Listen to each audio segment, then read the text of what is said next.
Welcome to the 2024 Portishead Residents Annual Meeting.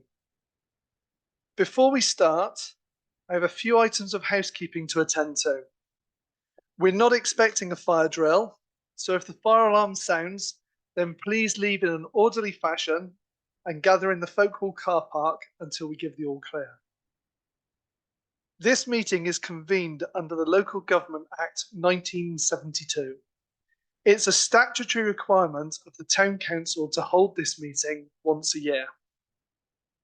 The Local Government Act 1972, Schedule 12, Part 3, Paragraph 17, Subsection 1, states that in a parish having a separate parish council, the chairman of the parish council, if present, shall preside at the parish meeting, and if he is absent, the vice chairman, if any, shall, if present, preside. Being the duly elected chair of Portishead Town Council and present at the meeting, I shall be presiding over the events tonight. This meeting is part of the community calendar. Its purpose is to give residents an opportunity to voice their opinions and concerns about matters that affect the community. It's not a town council meeting, and it's not a meeting of the district council. Over the last few years, several residents have expressed the opinion that the reason for this meeting is to hold councillors to account, and have been quite vocal about the lack of councillors attending these meetings. I've sought to respond to these concerns by asking all our councillors, both town and district, to be present at the meeting. Unfortunately, some are away or unavailable, but I think we have the vast majority of them here tonight. Now, if you want to hold councillors to account, it's important that you first hear what they've been doing for you over the last 12 months. For this reason, I've asked each councillor that wants to give a brief report on their activities. Before we hear from your councillors, I'd like to take a few moments to introduce you to the Local Government Association's Debate Not Hate campaign, which is currently running nationally. There'll be some slides hopefully on the screen behind me.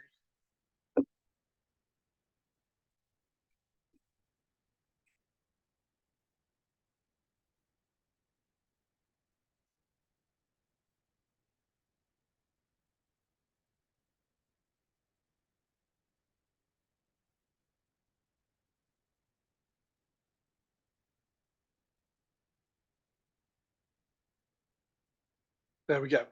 The Local Government Association says debating and disagreeing with one another is a healthy part of democracy, but abuse and intimidation crosses the line into dangerous territory. This is why they have started the Debate Not Hate campaign. Here's a few facts from the Local Government Association.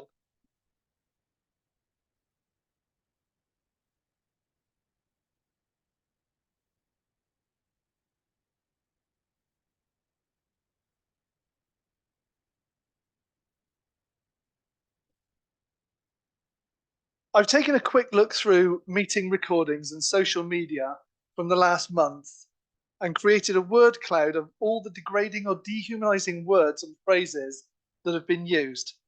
This isn't from some distant council or some other place. It comes from a small number of residents in Portishead who believe that all councillors are fair game. I invite you to take a moment to consider how would you feel if this was directed at you?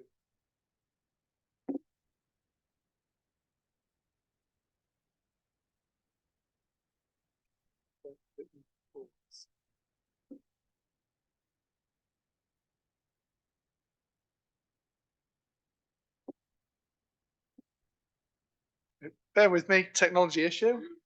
There we go.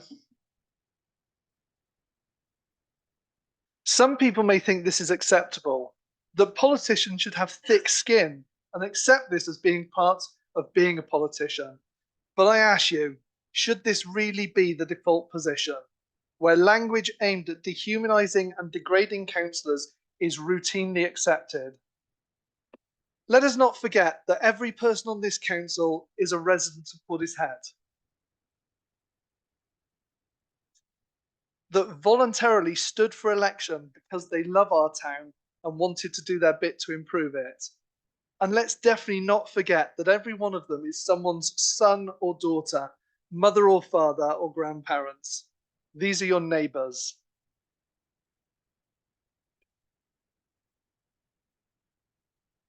It's true, abuse and intimidation have no place in politics and no place in Portishead. We only have to look back to the murders of Joe Cox MP and Sir David Amess MP to see where this can lead. The figures bear repeating. 7 in 10 councillors reported experiencing abuse within the last 12 months. This isn't a local figure.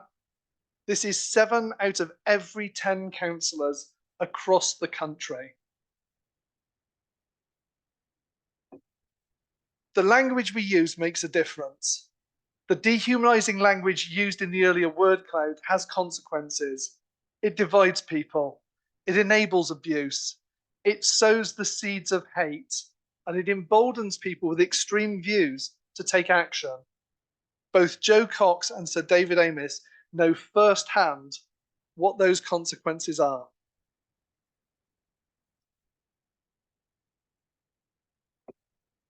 The right engagement does matter.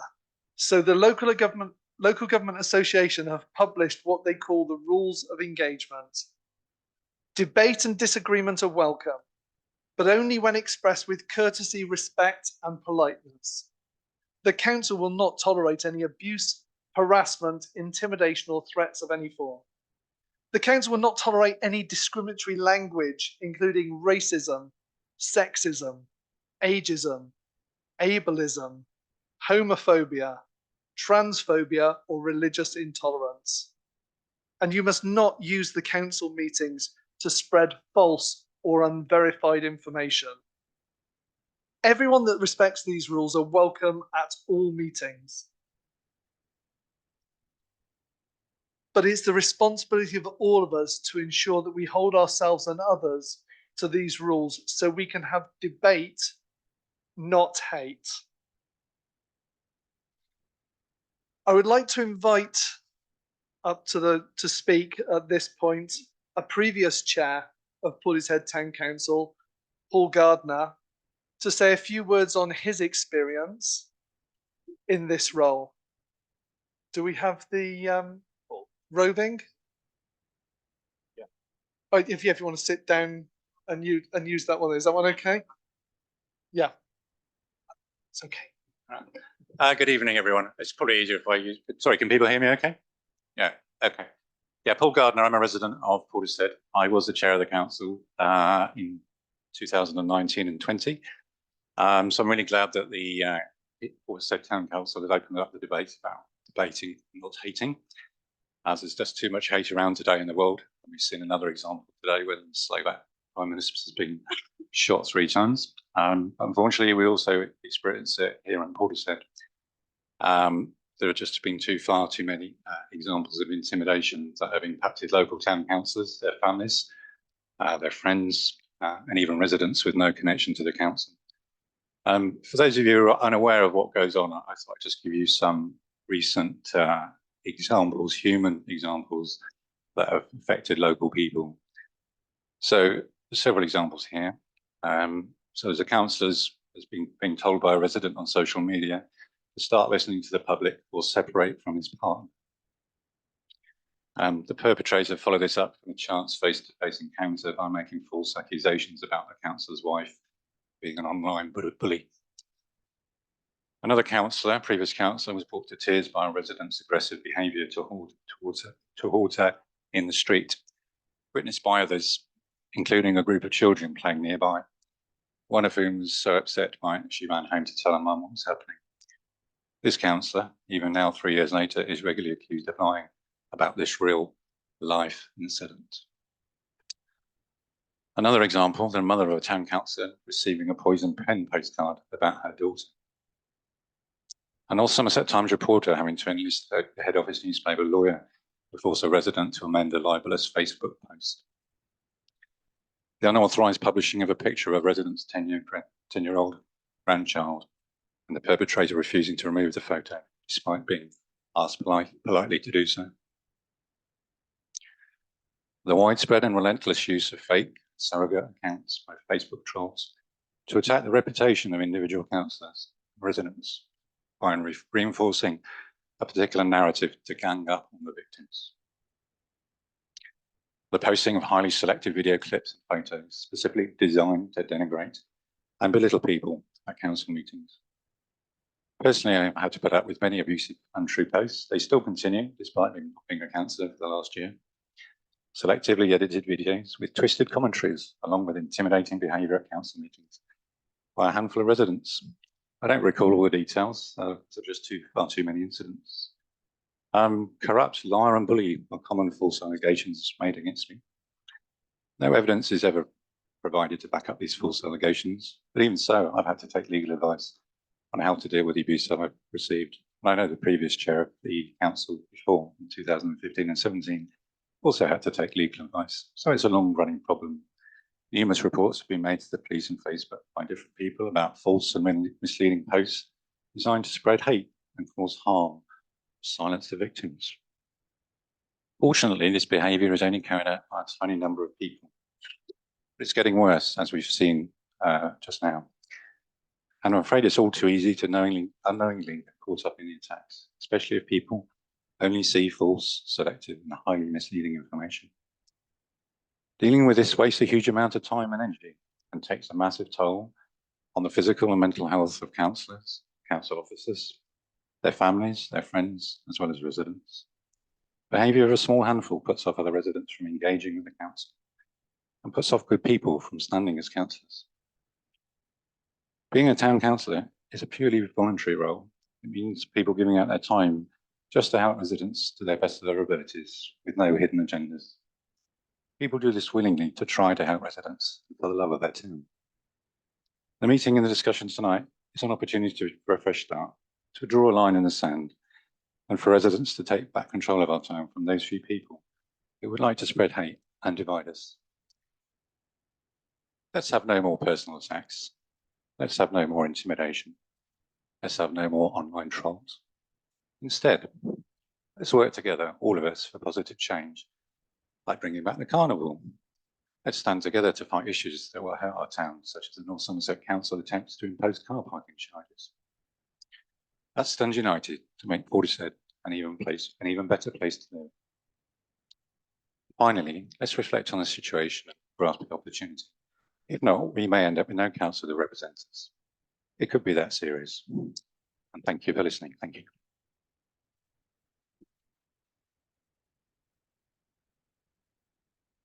Thank you very much for that, Paul. Excuse me. Okay, so just to say that there is a code of conduct that applies to all councillors, and I would implore anyone that has evidence of any councillor breaking these standards to make a complaint to the Standards Board. And anyone that has evidence of any councillor engaging in criminal activity to report that directly to the police. This is not a meeting for people to make unsubstantiated allegations. So, with all of that said, let's move swiftly on to reports from your district councillors.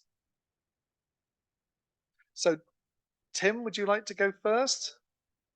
And then I believe we've got Peter Burden and Sue Mason.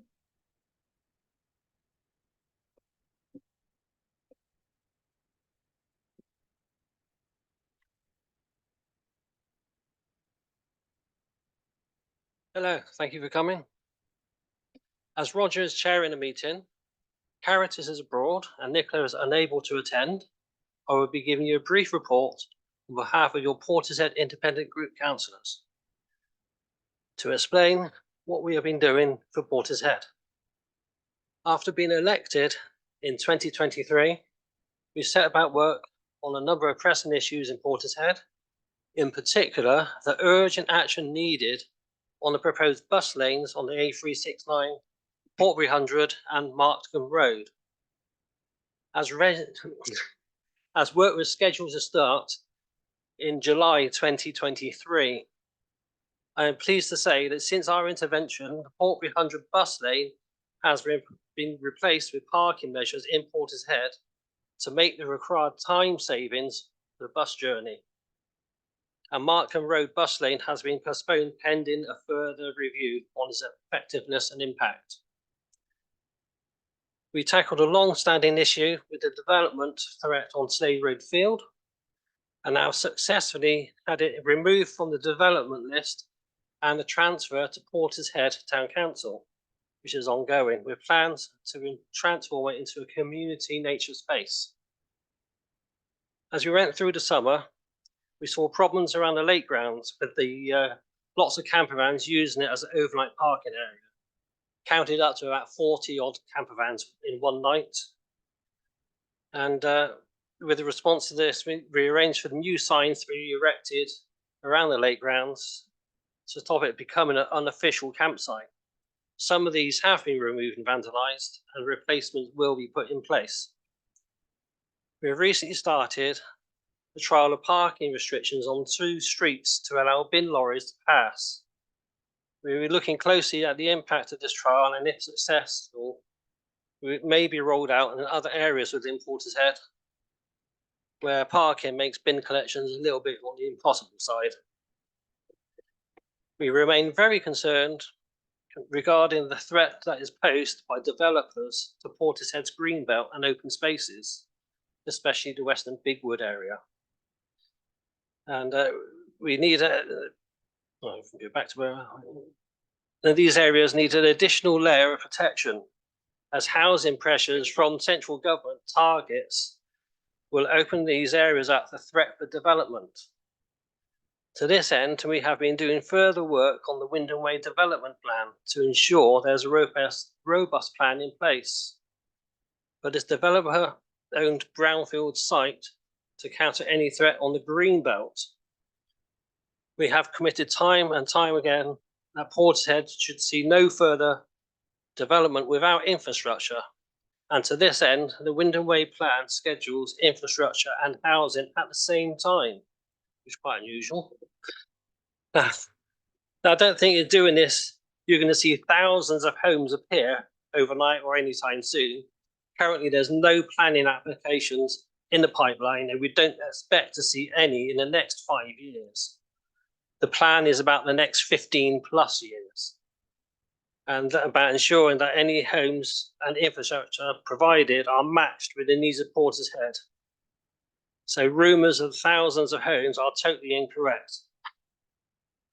Caritas has raised a motion Caritas has raised a motion at North Somerset to allow petitions to be debated in full council or scrutiny panels.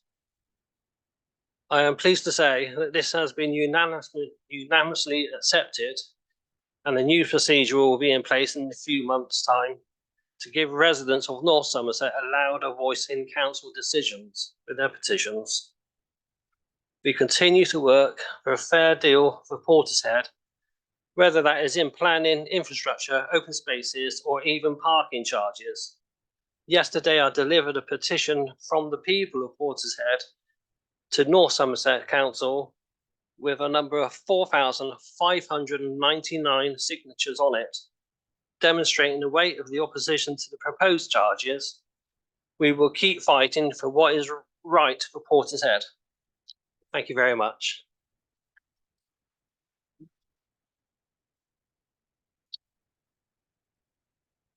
Thank you very much, Tim. I know it's not easy to come up here and do that. I was going to say, try and save time with this, could we get the roving mic out to Councillor Burden and Councillor Sue Mason? So people don't have to keep walking up and down, and we just might get through these a little bit quicker. I have asked all your councillors to be as brief as possible, but some have a little more to say than others. Thank you.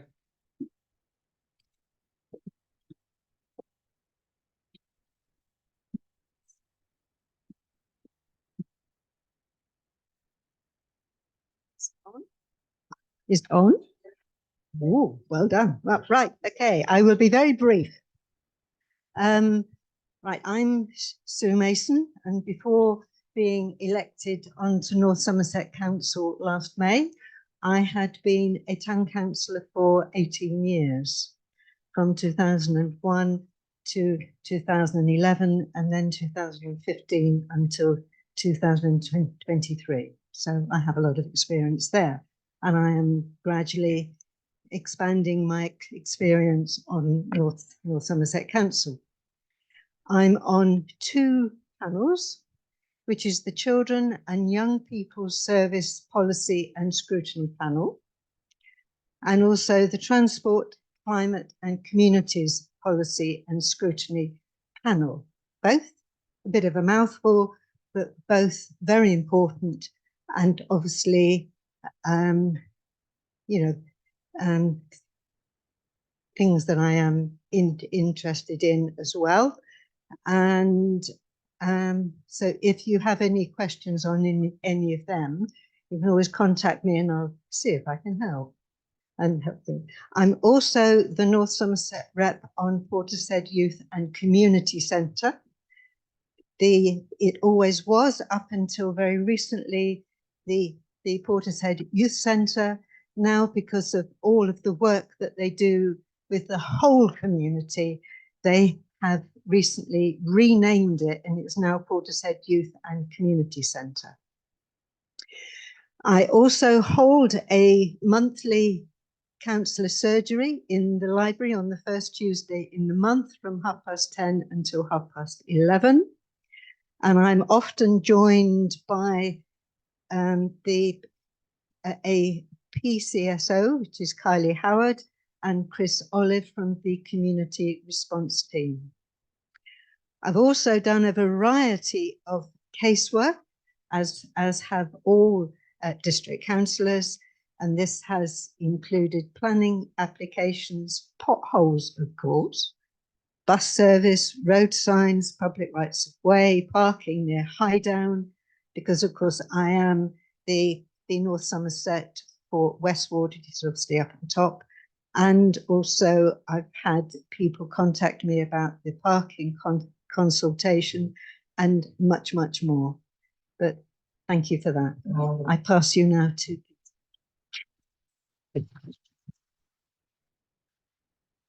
Thank you, everybody. I'm not going to go through the 2 councillors have done, because basically the same, and it has to be said, as a team of people, we do all try and do the best we can for this town. My name's Pete Burton. I'm councillor for Portishead South Ward.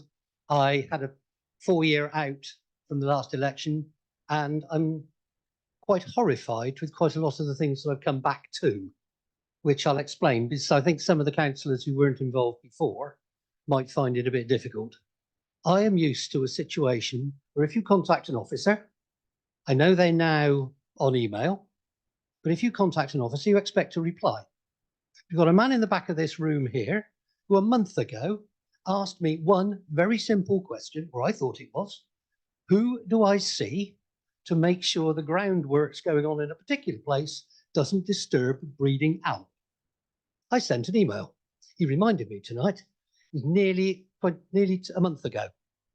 I still haven't had a response from that officer. I put a motion to council because I'm concerned that our flood defences are not being maintained well enough by the Environment Agency. I know the Environment Agency have financial troubles, and I wanted a list from the environment for the relevant executive member to get a list from the Environment Agency of the works they're not going to do, so that we could see, because this town is really quite good at getting things done, particularly like the main ditch going through Brampton Way. I'm sure if there was a need to do something, we could put a team together. I asked the executive member to report to the next meeting. That meeting was early in January. Nothing. I raised the matter. I was told in January that Christmas had been in the way and it was a little bit difficult.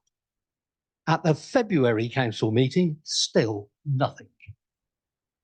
I blew my top bluntly. I don't like being rude to people, but apparently I disturbed the lady executive member with my approach. I think it is disgusting that when council make a decision, that it is not acted upon. I think the primary role of the Chief Executive Council is to follow the wishes of the council. And at the moment, I don't believe it is. I've spoken to the leader of the council about it. I think he's beginning to get a grip, because I think things slipped dramatically in the last 4 years. Now, I'm talking about North Somerset. Oh, yes. Oh, yes. Oh, yes. Yeah. Yeah. And on North, that for you, get away from that little gripe. It annoys me. But I just thought I had to blow my top off this one if it doesn't, because I don't like letting people down. And when they ask me a question, I think my prime role is to get, and I haven't been able to. On your behalf, I am a member of the largest group on North Somerset, but because of the way the political balances work, the largest group on North Somerset had no representation on the executive at all, whereas your Portishead independents actually have one. So I cultivate Roger where I can, I'm afraid. I serve on the planning committee, which has been a long-standing interest of mine. I serve on 2 scrutiny panels, one with Sue, I never remember the name of it, but it's the one that basically looks after planning, transport, and environment. And I think that is doing a lot of good work. I serve on another scrutiny panel, which looks after the economic side. I'm also a representative on the Gordena Valley Internal Drainage and chair the Environment Committee of the Somerset Drainage Board Consortium. I think that's about it for me. Sorry, I'm also Public Rights of Way Committee and periodically sit in on licensing hearings, which again, I find fascinating. Okay, thank you.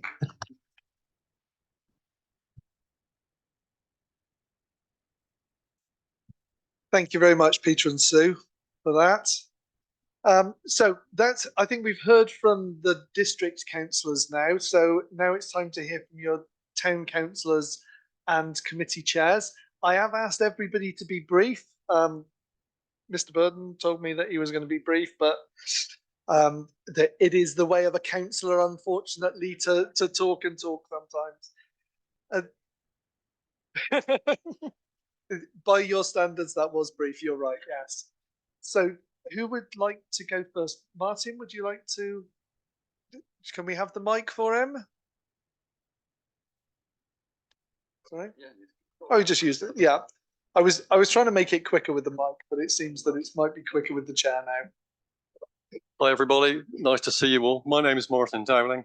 I do serve on a number of committees, but I'm particularly attracted to, we've got what we call, Mike, heritage and obviously tourism. We have a great facility in this town. We have the largest, most diverse sculpture trail in the country. And it's our job to encourage people of the town and visitors to use it. And we've done this through a number of things. We've set up Artport, Wellbeing, and this month we're actually doing North Somerset and Bristol Walkfest. Through these, I take guided tours. They're very popular. I get anything between 14 and 20 odd people. I've just been asked if I'll take 30 for Sunday, which is a little bit too much. Also, last year we had nothing. We had no guides, and it's down to me to actually have created something to well, I'm saying advertise the thing. Sorry, can I get some bits of paper?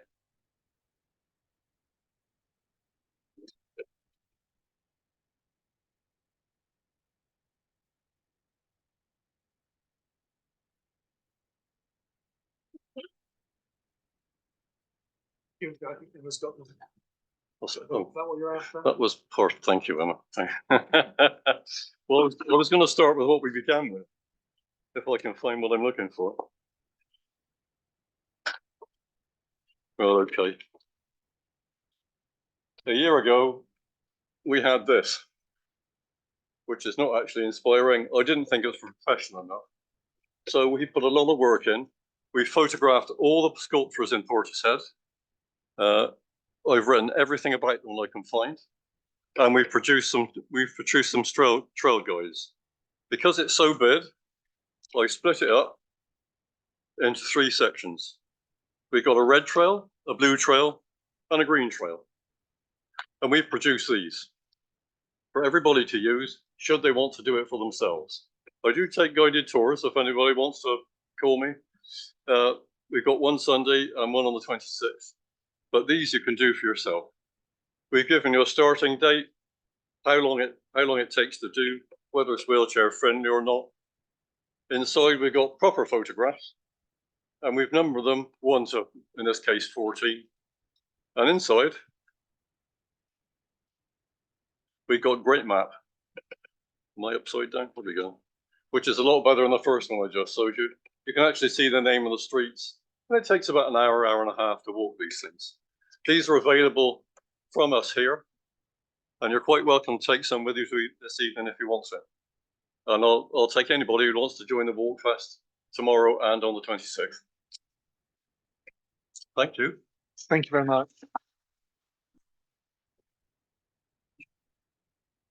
Yes, no, thank you very much. That was fine.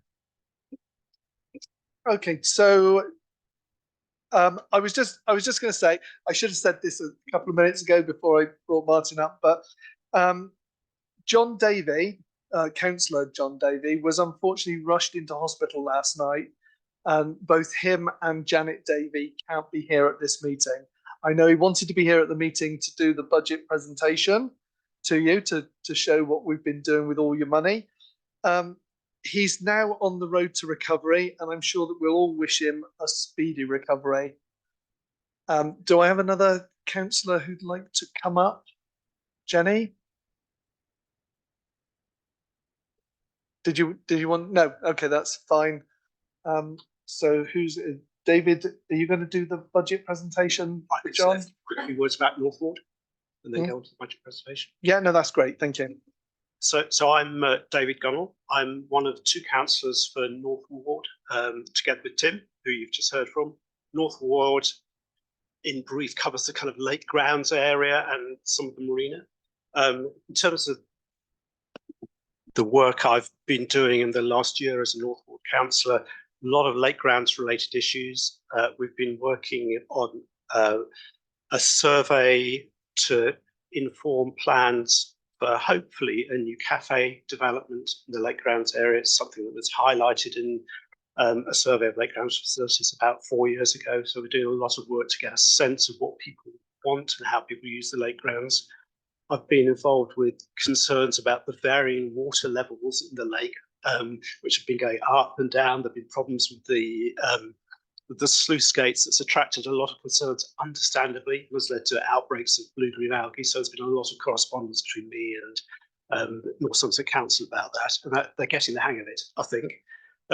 Issues around parking around the seafront area, residents' concerns, and particularly residents' concerns about the new parking consultation. So I spent a lot of time speaking to people in the lake grounds area, roads butting lake grounds, and folk on the high street, and was part of a group that put together a very strong rebuttal of the desire to introduce parking charges in Portishead.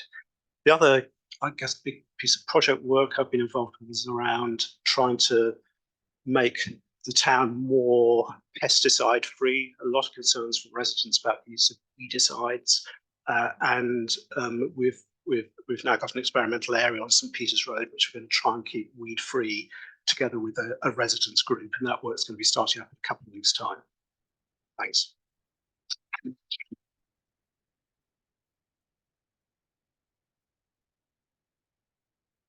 Emma, would you like to come up?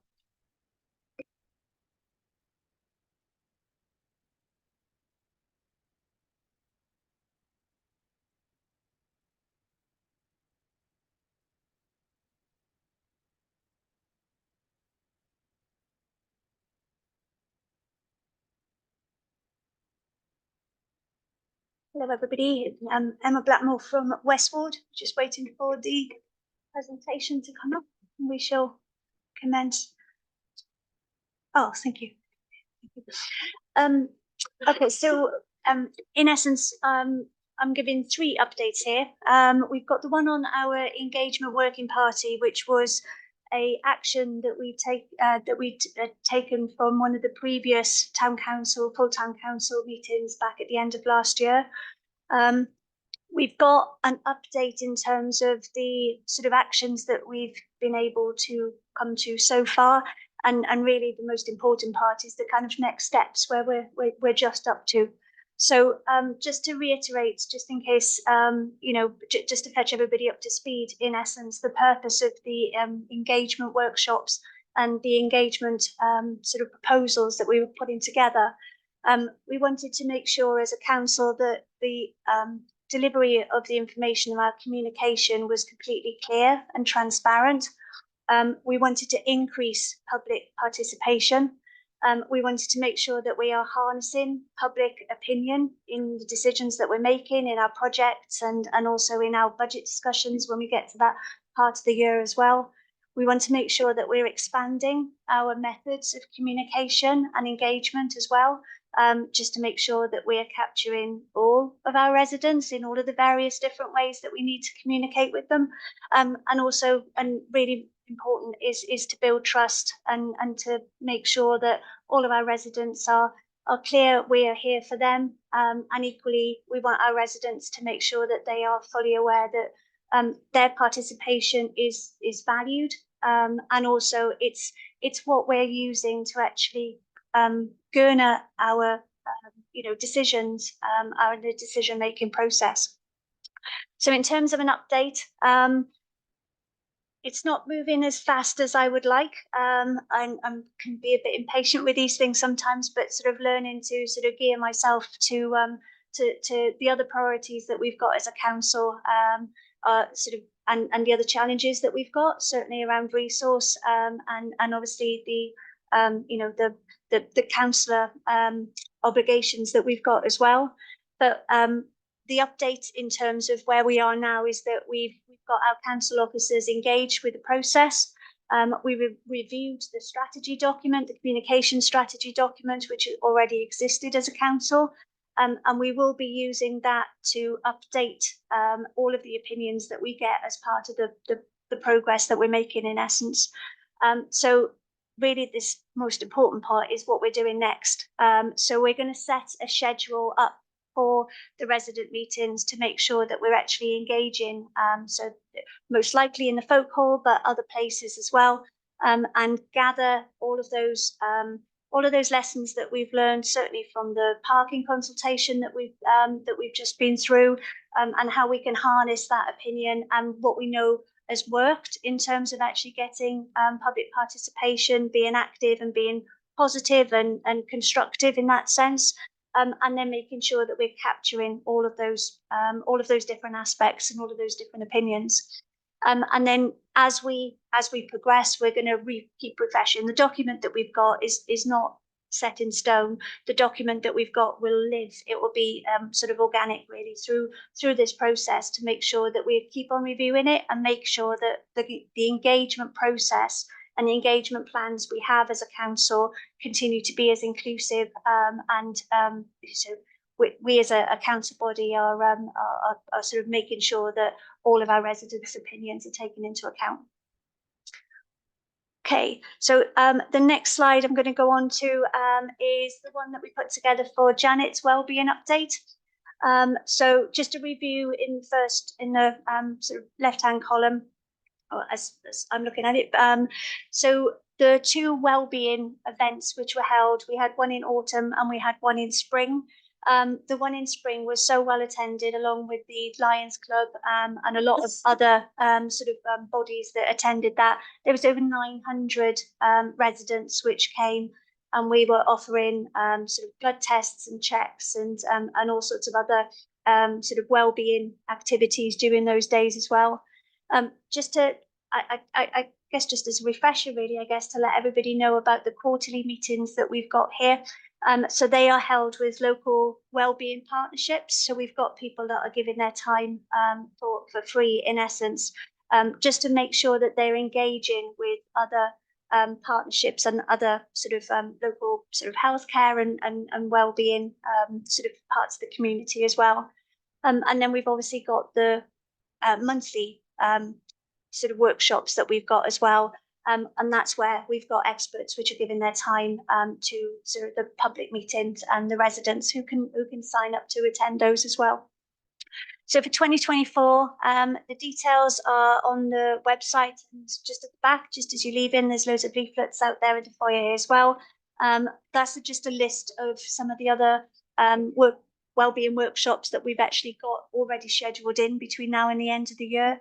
And Janet also wanted to make everybody aware of the continued signposting services that we've got at both the Beacon Hub on a Friday and at the library on a Tuesday, just to make sure that people are aware that there is help and support there if anybody is to need anything, just to signpost, in terms of other into CANS and into other services as well. Okay, so and then the last one here is on our community matters agenda. So just as a review in terms of what we've been able to do with the grants and the grants working party and the community matters sort of process, really, I guess, for the last year. So we've got 3 different types of grants which we award as a council. We've got community grants, we've got SLA grants, and we've also got what we call cost of living grants. So as you can see, it's a substantial part of our budget that we make sure is allocated to these services, just to make sure that anybody in the community that is requiring support comes through and is in essence sort of given the support that they need. We do very much try and keep this very local and making sure that it's local people and local residents that are, well, it can only be local residents that benefit from it, but it's local charities and local organisations that can apply for this as well. In store for 2024 is just a reminder again that from April, our community grants applications are open. So there is funding there to be applied for anybody that is requiring of it. We've also been made aware from North Somerset Council that we've got an opportunity for an economic development grant opportunity as well. That's subject to some S106 compliance, but in essence, we're going to be getting that information out to everybody to make sure that everybody is aware of some specific grant funding for economic development that we can apply for. And then other things which we've obviously got going on within the community matters meetings is that we've got, as David mentioned, the Lake Ground Survey, we've got the Climate Action Group, we've got the consultations which come through from North Somerset and other bodies as well. We've got the review of our project management process, so we're making sure that we're learning from everything that we do, and that information is being fed back into the lessons learned. We've got the weeding scheme, and we've also got the review of the play equipment through all of the parks that we actually look after. So that's it for me. Thank you. Oh.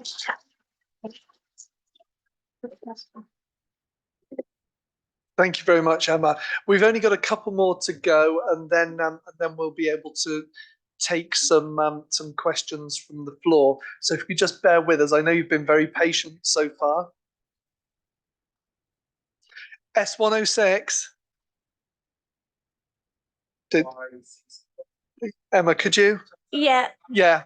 Oh no, thanks a lot. Thanks a lot for that. Sorry. As councillors, we sometimes get bogged down with these acronyms, and they become part of our daily language, and we forget you don't know what they mean. Thanks, Emma. So we've got the Portishead Youth and Community Centre, we've got Citizen Advice North Somerset, and we've got Nailsea District Community Transport. Sorry. Yeah, it's S is just for the section, and that's section 106. So that's in relation to the actual when you probably be, yeah, it's the financing. Yeah. Thank you. Thank you.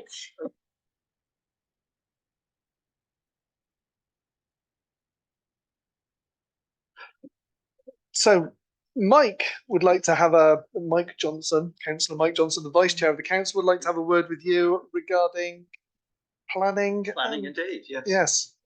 Planning indeed, yes. PAG, Planning Advisory Group, which I chair. We meet monthly, and the planning register comes in on a weekly basis from North Somerset and new residents. On average, it's about 20 a month, and we go through those and make recommendations, which then get decided down at North Somerset at district level. and it keeps us busy. And I thought I'd show you a little handful of one of the biggest applications that we've had in, which is from Portishead branch line. And that's obviously to do with the railway. We've had 18 submissions since August, and that has amounted to 664 documents. And I thought I'd show you a little handful because it's quite interesting. Things are progressing a lot and we're getting there. So here, we have the design of the station, which is in the middle here. And at the moment, Keys Avenue is going around the back. This is Keys Avenue around here. Yes, that's Keys Avenue as it is at the moment. And they're going to reroute it on that pathway there with a new roundabout and ditch the old roundabout at the end of Phoenix Way there. And that will be the station car park, which will have 30 spaces in and 10 blue badge ones and EV, electric recharge. And the car park here, there'll be further details coming up in another slide. The car park here will have 110 spaces in and 4 blue badge. So the next slide will show you in more detail the car park here, serving the station, which is here. And it'll be 5 carriages long, obviously terminating right here. And 2 bus bays, one each side of the road, where it's splayed a bit. So we're hoping, in due course, that there'll be sort of a shuttle bus going around Portishead, which can perhaps terminate here. Obviously, the X4 will go around that way, and the X10, the X5 doesn't any longer. So you can see the redesign, and then the other side of the road. This will be the pedestrian walkway going up to Sainsbury's. Sainsbury's is here, and the back and the Reen is here. So the gravel path is currently here, and unfortunately, that is in the future, carrying on that way towards Waitrose. So pedestrians will have to go along the gravel path and up Old Mill Road. But that'll be a very nice pedestrian avenue going along with hopefully trees planted, and then the car park adjoining it. And then a large pelican pedestrian crossing into the station side. Moving on. The platform itself. So you've got quite a large canopy over the top, quite a few seats, unlike the 5 that will be on Pill Station, sadly, because we get to see all the Pill things as well. And this will be the frontage that you'll see when you come into the platform. There's the ticket machine. It'll be unstaffed, obviously. As you can see, there is no facilities for loos or anything other than what you have. And the end of the station has this blue visible wall with the bricks on projecting out to prevent graffiti, they hope. So do we. It's you have to give it to them. It's an attractive feature. It's blue engineering bricks. And this large forecourt leading into the station approach there. And initially, I mean, the trains will be probably 3 cars long heading towards Temple Meads. And then lastly, there it is. And I think it's, given the fact that they had to pare back the finance for the whole line and some of the additional features that we felt could be more appropriate to a terminus station of the size of Portishead, I don't think it's that bad. And, in due course, perhaps it could be increased in size, but that's what will be hopefully happening in the service December 26. So the initial stages of the work, because all those documents sort of related to a lot of the compounds to commence the works on the line. And it's hoped that perhaps in the autumn they'll start working on the road and some of the compounds which come in. There's one large one coming in off the Portbury 100.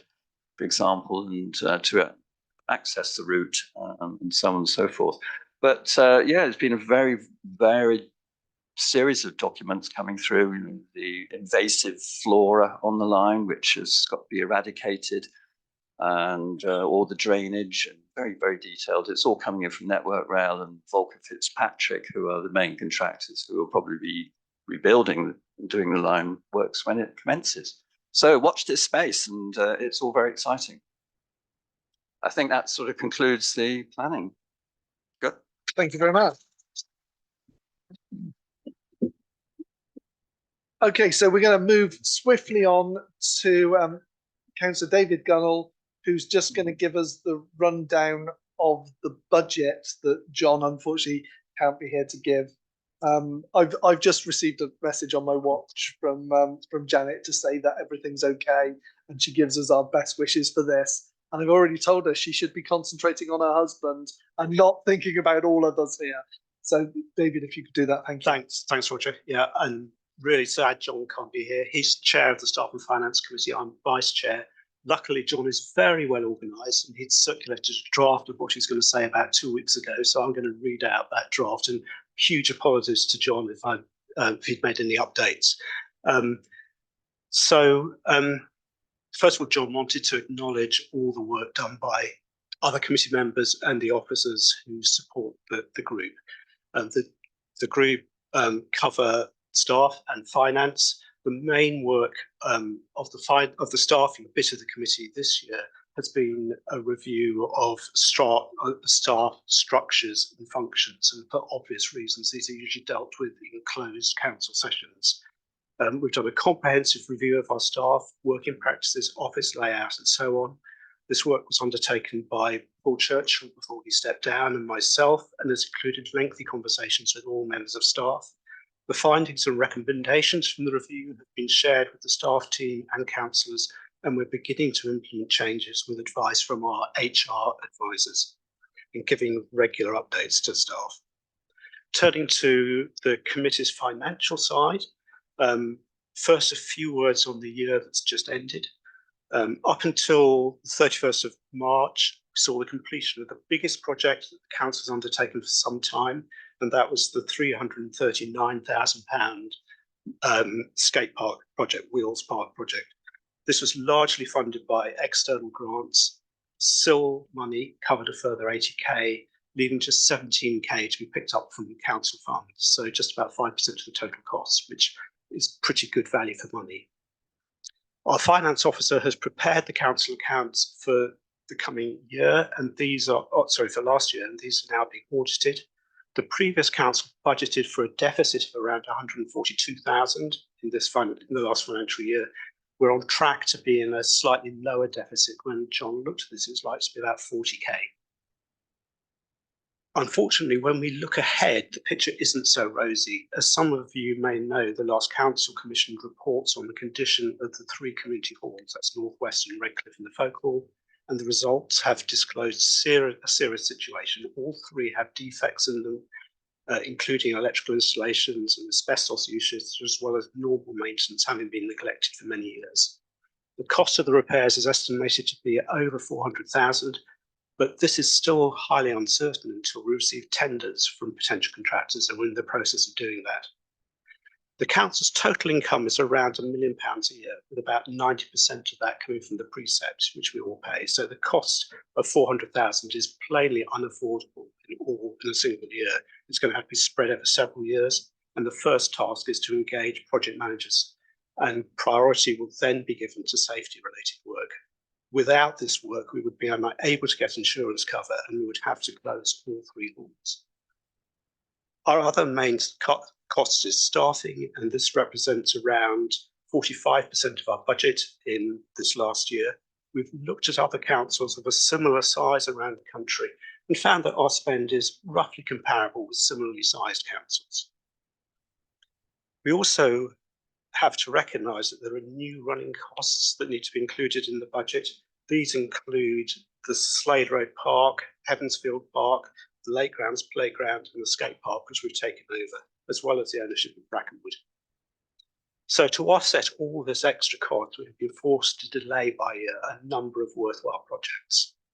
We have now set our budget for the current year ending 31st of March 2025, and no doubt you will all be aware that we saw no alternative but to raise the precept by 8%. The expenditure on the halls, together with continuing inflation, estimated at 5% at the time the budget was approved, are the main reasons for this rise. As an aside, we are not out of line with the rest of North Somerset. There are 39 parish or town councils in the North Somerset area. Portishead is the second largest town, being about 1/3 the size of Weston. 12 of the 39 parishes have set precepts per property higher than ours, and the average increase in the precept across the 39 parishes was about 8.3%, so slightly more than ours. Even with the increased precept in the savings, we expect a deficit this coming year of around 183,000. This will be a direct hit on our reserves, and we expect to finish this year with little more than a recommended minimum if, and this is a very big if, the hall costs are as estimated. We expect the reserves to recover in later years. On the plus side, we're able to, as Emma has said, continue to support worthy local groups such as Citizens Advice, Nelsey Community Transport, the Christmas Lights, and many other small local charities. And overall, our support for these community activities will increase slightly in spite of the halls. One other point that has been close to a lot of people's hearts has been the post office issue. We're highly aware that the whole town is inconvenienced by the continued absence of a post office. We've investigated the idea of having one run by the council, but the unpleasant fact is that it's simply unaffordable as a standalone operation. A council post office would need set-up costs of over £100,000 and an ongoing subsidy of £50,000 if we were to take it on ourselves. Post offices generally have to be run as part of a shop to be profitable and attractive to their operators. We're going to keep trying to get a sensible solution to this problem that's close to so many people's hearts. So to end, we'd like to add that it's our intention over the next 3 years to run this council in accordance with the best practice for local authorities. We do have outlined financial forecasts for the remaining life of the council, and John firmly believes that over those 3 years, we will keep the precept increases to a minimum, we will keep our reserves within recommended limits, and we will do our best to spend the council's money wisely. And a huge thanks to John on his oversight of this. He's been incredibly helpful and brought a vast amount of experience to the role as chair of this committee. And all I've done is really read out his words, so I take no credit for it. Thank you.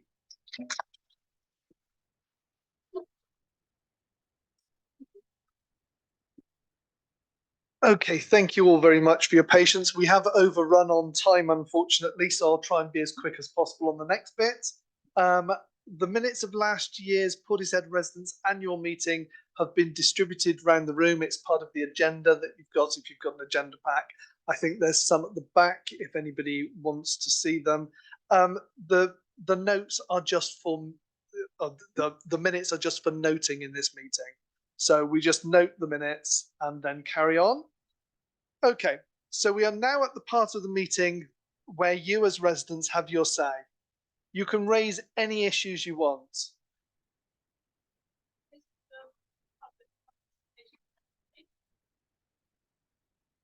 No, Emma did that earlier. Yes, yeah. But we were trying to be quick, so you might have missed it, but she did do a good 3 minutes on that one, I think.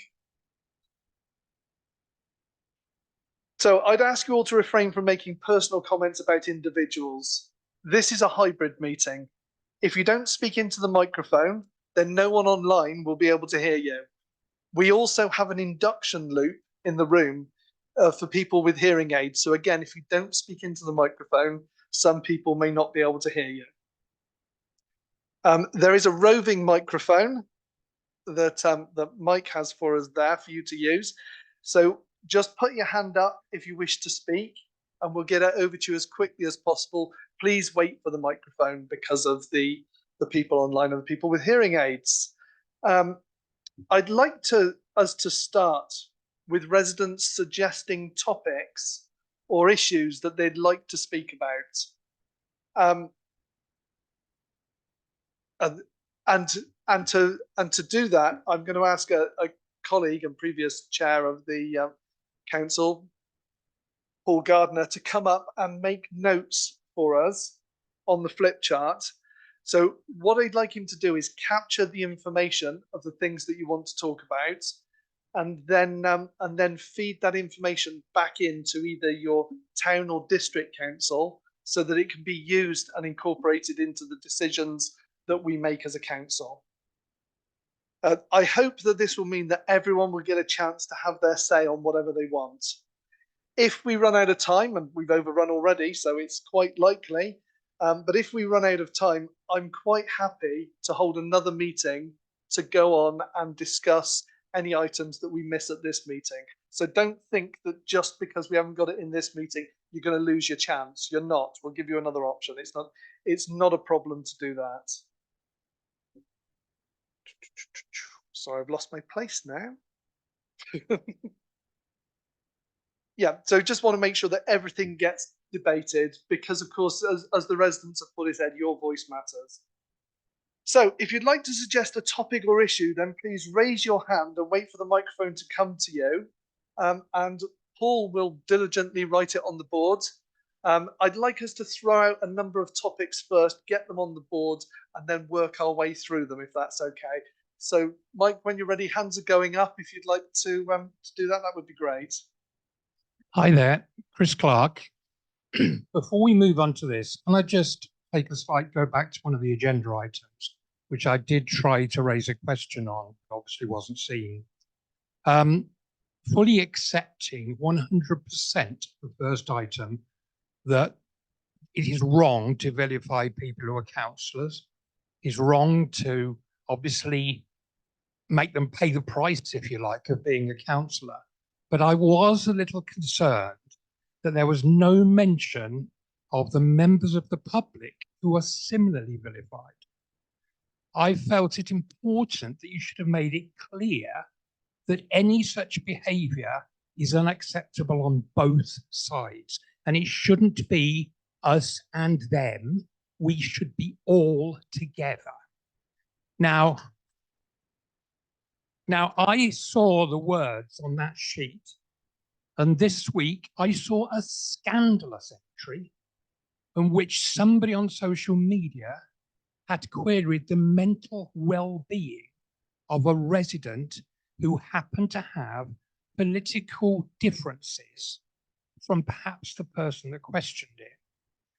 Now, if it had been me, I would have gone to a solicitor and I would have gone for libel.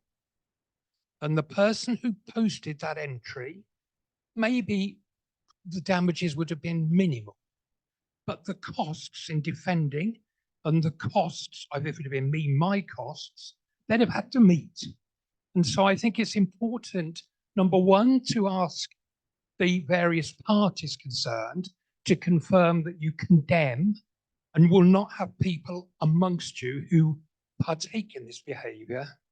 But secondly, make it clear to everybody that you are risking serious financial loss by continuing with this pattern of behaviour. Excuse me. I spoke to the lady concerned. Sorry, I'm monopolising this. I spoke to one of the ladies concerned. I said and asked her whether she was taking legal action. And she said she's not. I'm thick-skinned. I've heard it before.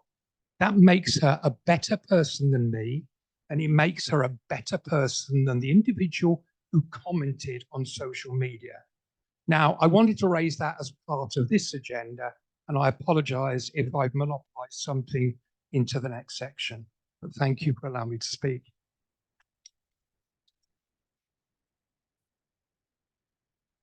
Thank you very much, Chris.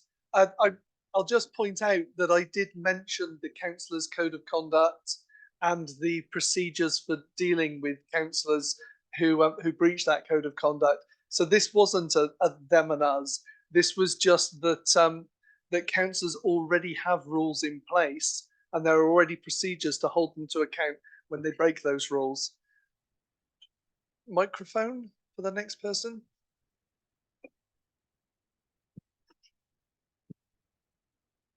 Sorry, I'd like to also say, why has the agenda been so dramatically altered from which after all is a public meeting, it's a residents' meeting, not a Portishead Town Council meeting, excuse me, which it has certainly turned into.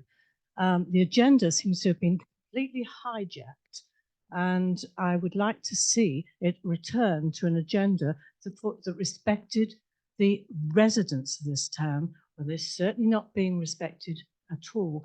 The other thing, I would actually reiterate exactly what that gentleman said, and I have received the abuse. In fact, I raised it last year. I'm fed up with raising it over the years.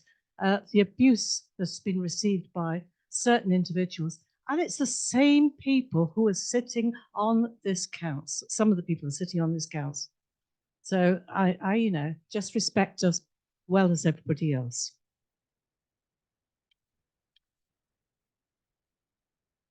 Sorry, could you just give your name?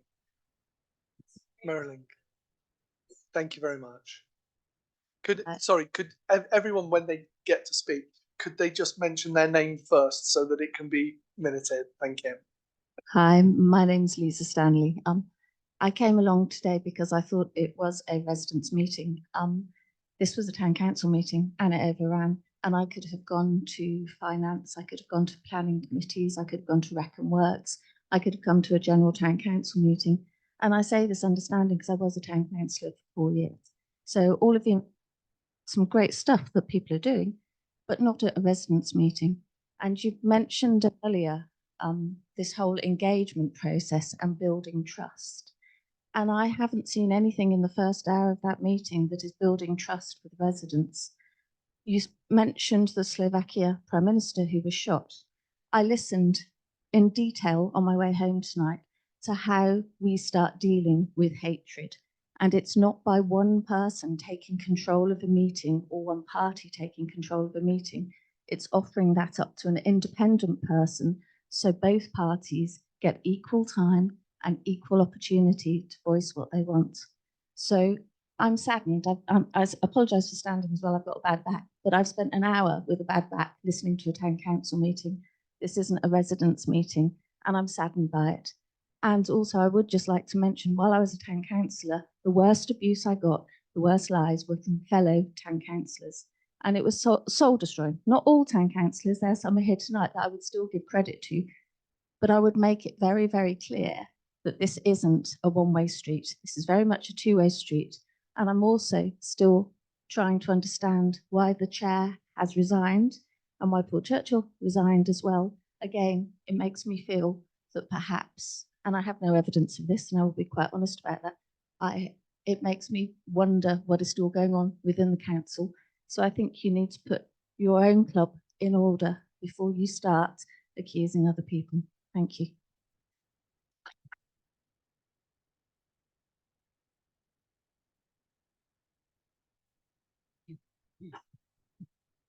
Rain and Night. Sorry, Rain and Night. I asked earlier about the public participation. You said it'd been spoken to in what was supposed to be our meeting, but obviously is a council meeting. And I didn't hear why public participation was now at the end of the meeting after you'd put a rubber stamp on all you'd heard at previous meetings, and the public had to sit all through that before they could actually do their little bit of public participation. And I think I heard that the last time, the first time you used this, you asked them to sort of make it short because you're running out of time. And I do think that's the public participation is the only time we have the opportunity to say something. And it should not be at the end of a meeting, and nothing in your presentation told me why they'd come to that conclusion.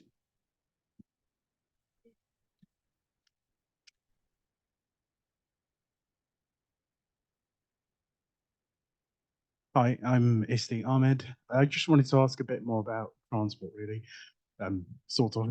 So the A369, the Portbury 100, I just wanted to ask, is there any long-term plans to keep that area clean, or just any efforts that will last and keep that keep it clean for residents and also visitors to the area.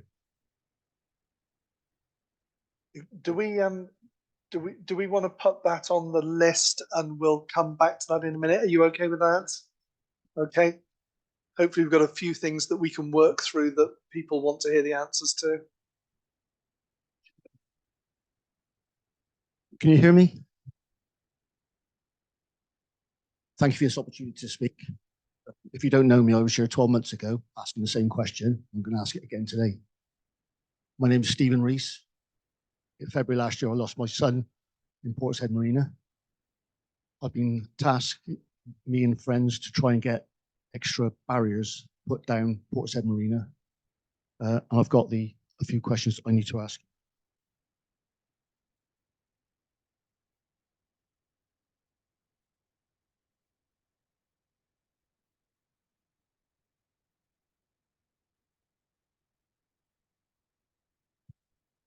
Sorry about that, you'll have to bear with me. I need to ask, is there any desire or walls to create safety of Portishead Marina by introducing further use of barrier protection, particularly along the adopted footpath owned and looked after by North Somerset that runs adjacent to Portishead Primary School?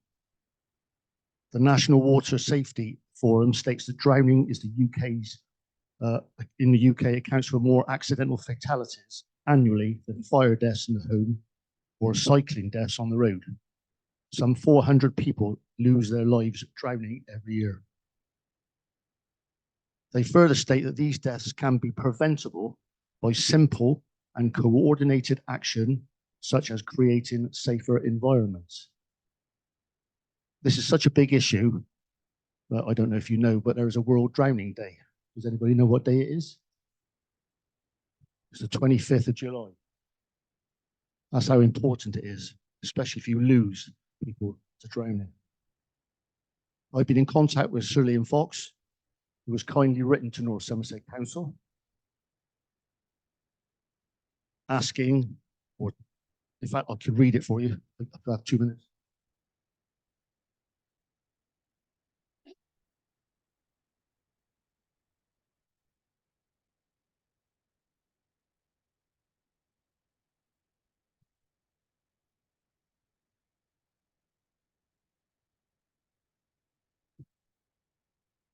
Following on from this tragedy, a number of constituents have asked whether it would be possible to erect safety barriers around the marina to ensure this does not happen again.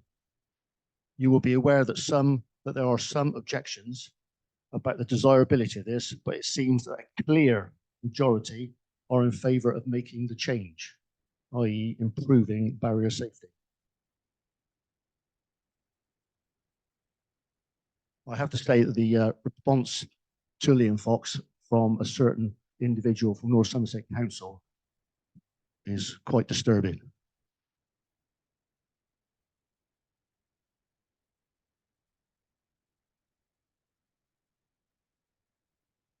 She states there are 4 issues why barriers are not desirable. Number 1 is that the barriers at this location can prevent the safe rescue of people that may be in the water. Barriers would also have to be incomplete to allow access to rescue ladders. Currently, at least 2 ladders currently down the marina at the moment are blocked by a full barrier. She is stating that shouldn't happen, that it hasn't been corrected. Barriers would prevent boats from mooring. Finally, it is more common for water bodies not to be fenced because of cost reasons and in some cases, aesthetics. Build the barriers, save lives. Thank you very much.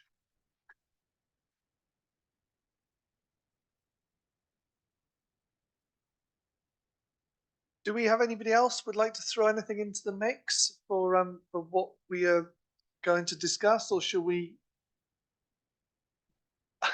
Yeah, Paul. Oh, hang on. Yeah. Hello, Cottrell. I would just like to comment on something that's already been said by more than one person, and that's about the nature of this meeting. Annual town meeting, not topic of public participation, because it is about the residents having an opportunity to talk on any matter that they wish. It's not for any chairman or anyone else in the room to suggest that we should have topics on which we may wish to discuss written on a board, and then we might talk around them. It's for individuals to have the opportunity to say politely and courteously what it is they would like to say regarding what's been going on in the town in the past year.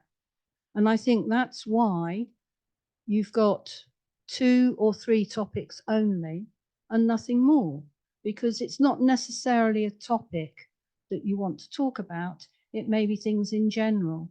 And for me, it would be very much about pots and kettles and behaviour. So if Mr. Gardner would like to put that one up, then I will be very happy to talk about that subsequently. Thank you.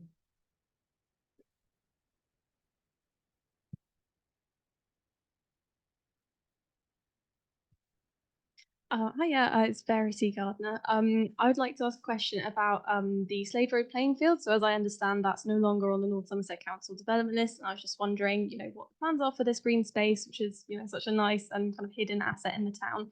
And also, whilst we're on that topic, I was wondering if there's any plans regarding the golf course on Nor Road. I was wondering what's happening with that as well. Thank you.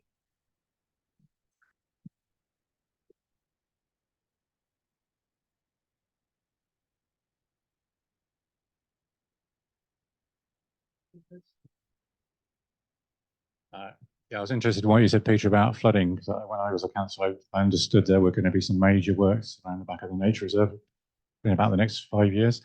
Is that happening or not?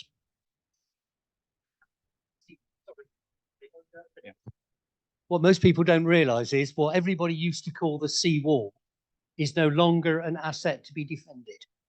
So, given time, the newly appointed coastal path that everybody assumed was the sea wall will go into the sea, and the nature reserve itself is going to become a salt marsh at times. The main sea defence defending the town has been moved back in a lot nearer Sheepway. My concern, if people realise, is the main Portbury ditch that goes through Brampton Court is tide locked quite often because of the high tides. And when there's an awful lot of water in the Gordano Valley and it is tide locked, there's nowhere for the water to go. So I believe it's absolutely imperative that the area between Middle Bridges and the sea outfall is maintained by the Environment Agency to a very high standard, and that means no vast growths of weed in it. That gives the capacity to fill that area when major flooding in the Gordano Valley, major rain, water goes into that area and can be held. The trouble this year, I don't know if any of you noticed, my dog could walk across, and I'm pretty sure I could have walked across in a few places because the weed growth had got so big. And in November, the Environment Agency turned up with thundering great machinery in this horrible weather conditions to do a job which I think should have been done annually at a more appropriate time of year.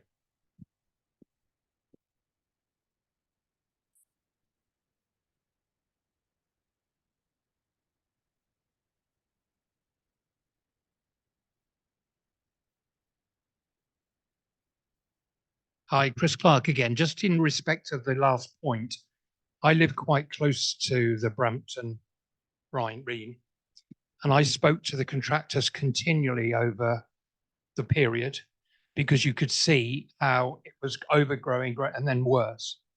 And one day, 2 guys turned up and chatting to them, and they were the previous people who were employed to keep that area clear. And they told me they were employed 3 times a year, every year, until 18 months ago when nothing had been done. They'd done a survey, and as a result of that survey, had said that it was essential that the emergency work which was done in November, and they got away with it by the skin of their teeth, because less than a week after they completed that work, we had the flooding. Had that happened 3 weeks earlier, then Brampton Way would have been underwater. And that is the sad fact. But they got away with it, so nobody knows about it. And I don't know officially. I just happened to walk my dogs there every single day and spoke to the contractors who told me the truth rather than what bigwigs were saying.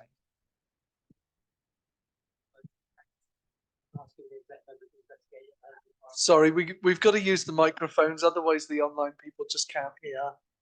And if you drop the microphone down to Peter, then maybe we can Thank you, Chris. capture that. Your comments on Facebook, we need to look at it. I've been involved with the Drainage Board for years, but we don't deal with the main rivers. It was that post you put on that made me put the motion to council to get the executive member who serves on the Regional Environment Committee to come forward with the report to tell us basically what is happening so that we can start lobbying for these things. And that's the report that took 3 months to appear.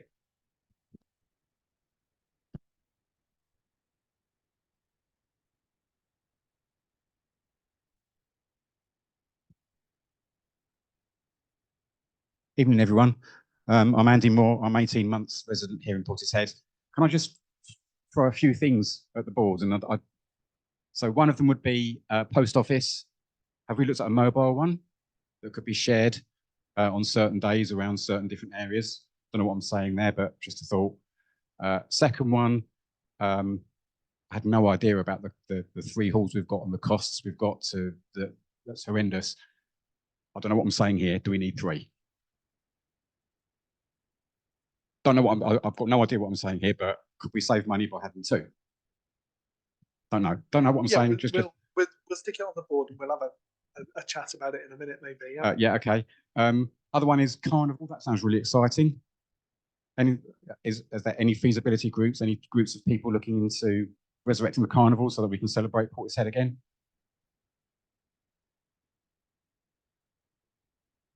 And finally, as a new resident, I'd like to thank everybody for the hard work they're doing. I appreciated very much as a new resident the information we were given at the start of the meeting. I like the structure because it sets a template for people. If we're looking to get more people involved, we can have a lot of people coming in through this door, hopefully, who know nothing about what's going on.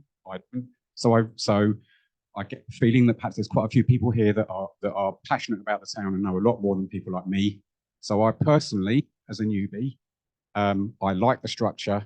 I like the idea. Let's get up on the wall, then let's start debating them. What I'm not clear about, the only thing I'm not clear about is what actions are going to is and how that's going to. So it's all great having a talking shop, but who's going to do what and when? And that I don't understand.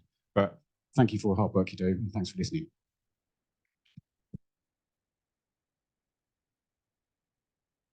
Yeah, I could just mention on that obviously what's going to come, what we're hoping to come out of this is ideas from people that we can then look at as we form the strategy for the council for the next few years.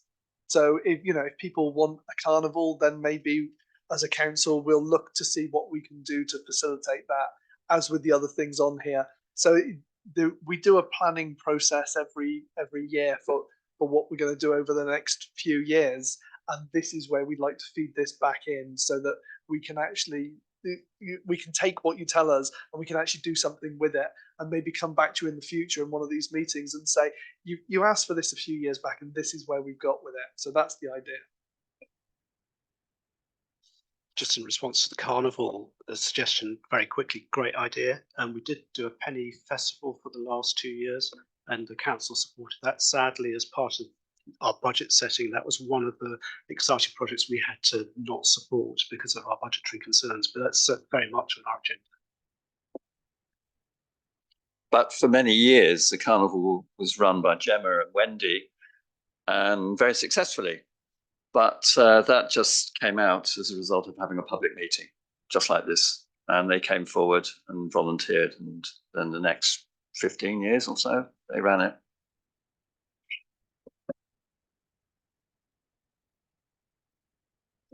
Okay, are we happy to go back and just work through if anyone wants to speak on any of these, or if we need to get some more information out to people? Start at the top. Yeah. So could you just tell me? Yeah, tell me what it says at the top, 'cause I can't quite read it from here. So A369. Yeah, so the A369 obviously is the main route, but what's happening to it? Yeah, if anything.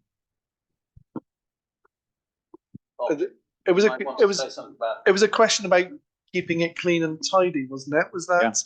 Yeah. So, Bob, could you just have a quick word, because I know you didn't want to speak in this meeting, but could you have a quick word just to let us know what you've been doing? Just to let you know that I support and help run the Portby 100 group. We've been doing it for the last 2.5 years. We've cleared approximately 1,270 bags of rubbish, not alone, probably enough parts of a car to build a car.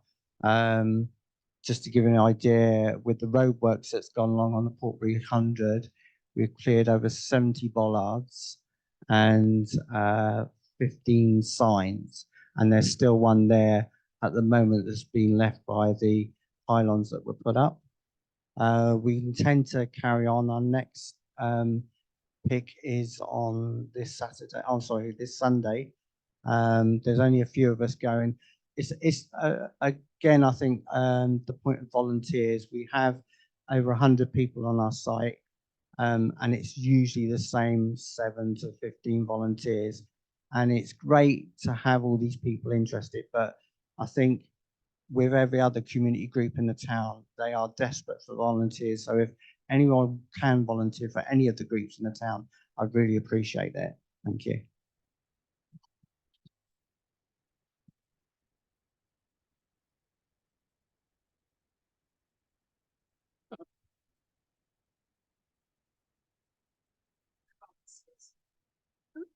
Oh, somebody behind me has said, can we put pharmacies on the list as well?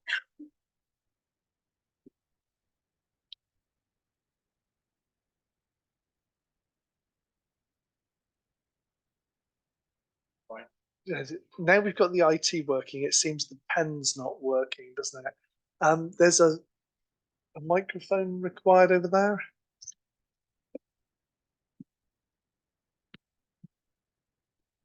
Marion Copes, it's just regarding the fact that I spoke and several other people have said the same thing. We all feel that tampering with the PRAM, which is the Portishead Residents Association meeting agenda, is not in your gift. It was a gift that the residents had, and it seems to have been totally ignored. And I noticed that there is no agenda item. You decided, obviously, to choose to ignore that particular one. So the Portishead Residents Annual Meeting, as we covered at the start of the meeting, is a statutory meeting that the town council have to hold. There are opportunities, if you would like, to call a residents meeting at any time. Just to call another one at any time where you can set the agenda. Just take 6 of you. I've spoken to the clerk. If you'd like to do that at any point, that's fine. We'll provide the hall for you free of charge. This is actually the residents' meeting. It was called PRAM for a reason. It was not a town council meeting, which is what we have had this evening. And anybody who hasn't yet attended a council meeting, do so, because you will learn a lot about the council and how it runs. I was on the council for 8 years, and I was glad I left, to be honest, at the time, because the amount of bullying, go back to that one, for the last 2. And please, will you actually address the fact that you have ignored the agenda that was supposed to be on this evening? It's the only reason I came. It was because it's a PRAM. I would insist. Okay, so, which is the Residents Association meeting. and you have hijacked it, and it's become a Portishead Independence meeting. Thank you very much. Should we go back to that now? The item 2 on the list is about safety on the marina, and of course this isn't really a Portishead Town Council issue. However, I think it's a really important issue for our residents here, and I think that the Portishead Town Council should pick this up and maybe have a working party. So I think when we get back, we'll sort out a working party, and we will look into what we can do, how we can influence North Somerset. You do, however, have, I think, 4 of your North Somerset councillors in the room, and I would hope that we will all be feeding this back down to North Somerset to see if we can get some improvements in the response that you've had. I did see the response that you'd had, and equally, I didn't think it was a very good or suitable response. So I think it's down to all of us to work together on this one, to represent Portishead and to make sure that North Somerset are taking this matter seriously. It's probably not something that we need to go into any more detail in this meeting, because I think it's too technical, if that's okay with everyone. And there's a Chris at the back. Yeah, sorry to monopolise this a little bit, but I worked for an insurance company and was trained with them for 20 odd years, and 14 of those worked in the area of health and safety as part of my duties. And I used to visit various places, and I unfortunately attended coroner's reports to hear of incidents got place. And I tried to discuss this. I want care to the family of the sad, obviously what's happened is very sad. But what concerned me and continues to concern me about the marina is the inconsistency of the barriers. Depending on who owns it, when you walk round, if you go beyond the gates, barriers everywhere. You come around the corner, there's a barrier here, a barrier there, then it's missing. So it depends upon whether it's boat folk or whether it's North Somerset who own that part of land. That should be a red flag, because the safety approach should be consistent. Now, I know the coroner made comments about the inadequate work that was done after the sad incident, and I'm not sure whether it was ever made public what happened after that. But I remember on social media chatting to you personally about it, about the fact that I felt that the Portishead Council should, in the interests of the residents, be asking questions. Now, I don't want to go on any more and said by that, but I was sent stuff by people who I have not got permission to name them, and a number of them made observations. But I just want to say, I wasn't speaking just through some do-gooder.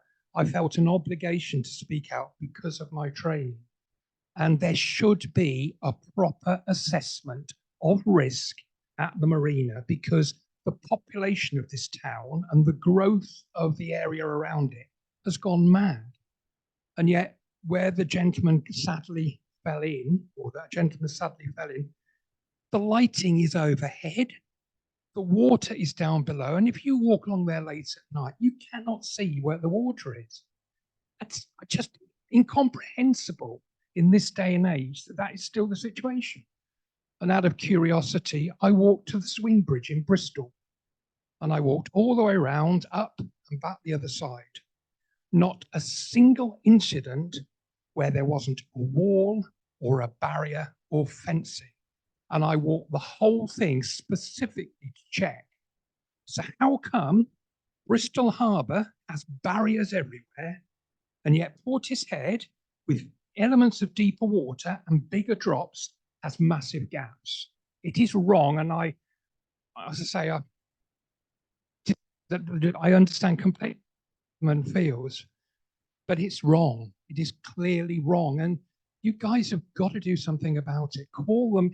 Don't just sit there and allow committees. It needs drumming home.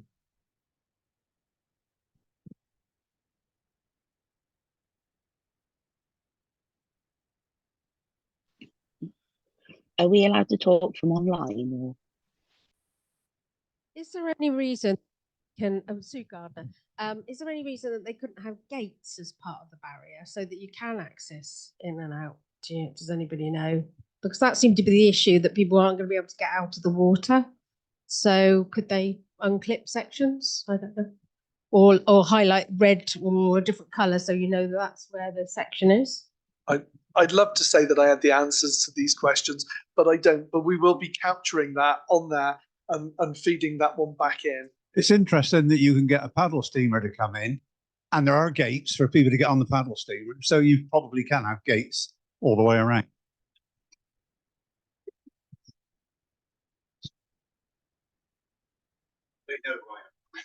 Yeah, Robert Bull. Okay, so has somebody online asked if they could speak? And do they have the option online to raise their hand?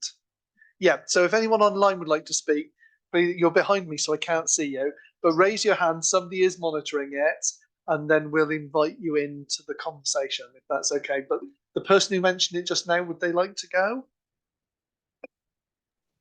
Thank you, that's me. I did have my hand up, I promise. My name's Beth Hobbs, and I just wanted to support the sort of, if it's possible for Portishead Town Council to support the barriers around the marina.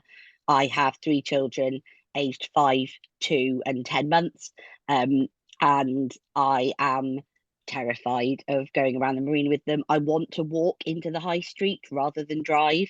They took the buses. I live on the marina. Obviously, we don't have an easily accessible bus service anymore. The West Link is brilliant, but I can't fit my pram on it, which I do need with a 2-year-old and a 10-month-old, because the 2-year-old runs off in very many directions. So my only way to get into town in a sensible manner, well, sorry, an eco manner, is to walk, and I like walking, and that's a good thing. But it makes me very nervous walking around with the barriers, and I know that I have many mum friends of young children, particularly who do the school run and stuff, that also find walking around the marina terrifying, because 5-year-old little boys do love a scooter, but a 5-year-old little boy and a scooter and no barrier is a really terrifying prospect every morning and every evening. So just from another point of view, if there was a petition to be started about getting barriers around the marina, I know that a number of mums of young children in the marina area would probably be willing to sign it. Sorry, thank you.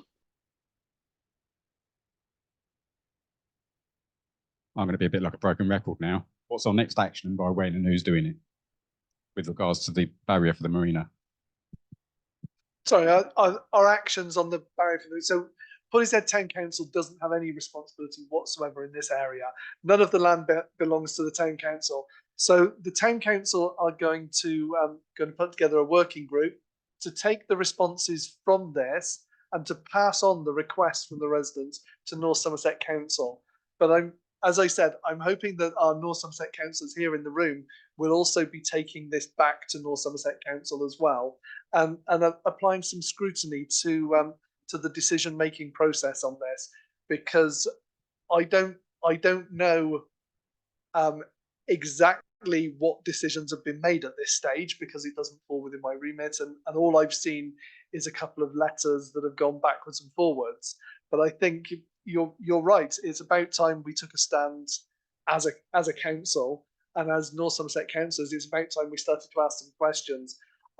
I sincerely hoped that come the end of the inquiry into it, that we would have some serious actions from North Somerset Council, and that hasn't been the case. So now we are in a position, I think, where we need to start scrutinising why we haven't had any actions at this stage. Thank you. So who's going to do that, and when, and to who? So I'm on the executive. So yeah, I'll go now. I will raise this at our next executive meeting. Which is when, sorry? Which is, oh man, what day is it today? Is it Wednesday? It's tomorrow then, isn't it? Yeah. Is it? Yeah, so we got an informal exec tomorrow. I'll raise it in the informal exec. Thank you. Find out who's taking ownership of this, and try and find out why we're being these requests seem to be being ignored down at North Somerset. Okay. Yeah. So when we get that answer, what happens then? That's very much dependent upon what the answer is, unfortunately. There's not all, I mean, I'll be straight with you here. There is not always an easy answer to these problems. The easy answer may be to put barriers everywhere. That putting barriers everywhere equally could cause additional problems. So this isn't a decision that I can make. We need to get the right people to look at this, people who have experience in these areas, people who know what to do, and North Somerset need to get some actions down on the board as to what they're going to do to make it safe. I think they can probably make it a lot safer without putting barriers absolutely everywhere. But health and safety isn't my thing, so I wouldn't like to prejudge what a health and safety consultant would come up with. Yes, sorry, Roger, just to add to that, obviously we are aware through our planning group as well that there is an active prevention of deaths report that is being requested from North Somerset and from Boat Folk. So they are meant to be working together to provide this prevention of deaths, and that is because, as you mentioned, Chris, because of the increased footfall around the marina, and also because of the density of population that we have now. So that those wheels are already in motion. I would imagine that they would need to come to some sort of fruition as we progress as well.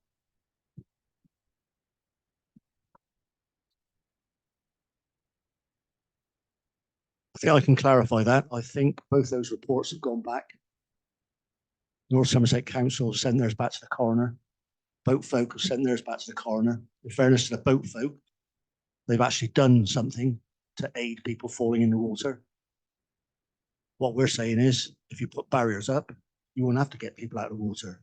The barriers will do the work for you. That's what they're there for. North Somerset Council have basically said not enough people are drowning. Yeah, there's no easy way of saying it. The conclusion from them, well, I don't know if this town hall knows, but the council were actually represented by a team of solicitors. If you had anything to hide, you wouldn't need a solicitor. I didn't have a solicitor represent my boy. We've sent a Freedom of Information Act to the town council at Weston, asking to find out how much that total representation cost them. And invariably, the taxpayer of this town. I've yet to have a reply, but as far as I know, North Somerset Council are not going to do anything about the marina.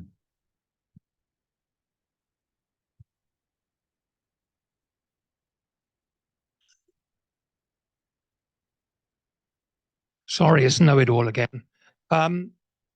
Because of my involvement in the insurance industry, I feel fairly sure what's going on. Because when a fatality happens, the biggest concern is from the insurance industry in particular, that you must not do anything that is seen to incur liability. So if they immediately put barriers up after an incident has occurred, then they are concerned that that will be seen as admitting liability and could harm their defence if an action is brought against them. Now, an action can take 7 years to show. And that is why immediately after something occurs, there is nothing. Reports may be flung around behind the scenes, but they're not going to share that with you for fear that it will be used against them in a court of law. And that is why 12 months ago, I asked the council, as an independent body who didn't own land down there, who had no other interest other than the safety of the public, I asked them to get involved and to ask what is being done. Because then North Somerset Executive or whoever could have said, yes, we'll do barriers, but we're doing it because Portishead Council has asked us to do it. They needed a justification. And at the time, there was no wish to get involved by 2 councillors I spoke to because they didn't think it was in their remit, basically to look after the lives of the people who are constituents. That may seem a little bit unfair, and I kind of apologise for that, but it was how I felt at the time.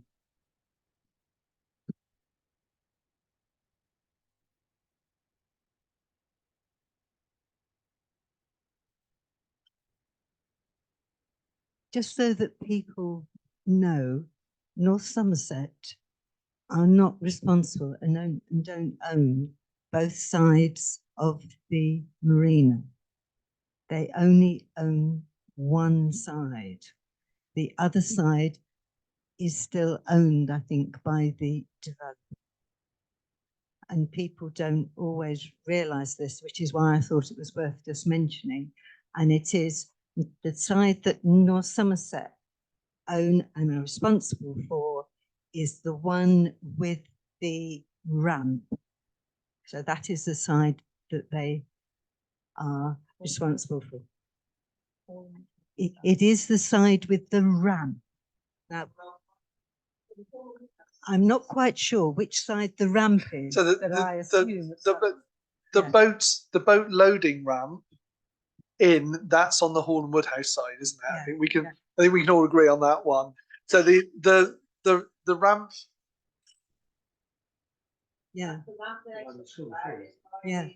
By the school. So that's the ramp by the school on the opposite side from Hall and Woodhouse that's used by the by small boats and paddle boarders, isn't it? And occasionally by me if I let my dog in there. Yeah. Actually is also the narrowest. It narrows down significantly, and 2 people crossing there is quite a crowd. You know, as an ex-boat owner, and my husband was actually dock master of Portishead docks when it was a dock. It was actually that side. In fact, I think there's unfortunately, and a death like this is always unfortunate. I think there's only been 1 death, and there's been 1 pushchair that went in, and I believe that lady, the mother concerned, was actually on her phone. So it's such a difficult situation. Having been a boat owner, you know,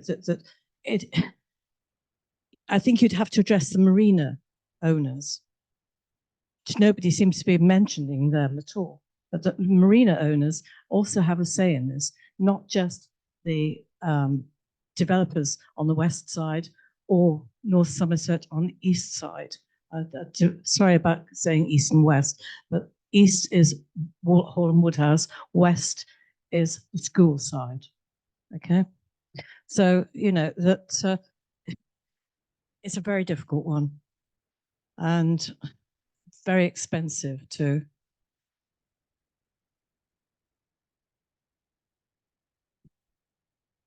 I'm afraid I can't agree with that. I don't think it's difficult at all. If you apply common sense, for those days, common sense, anybody common sense would say it's dangerous.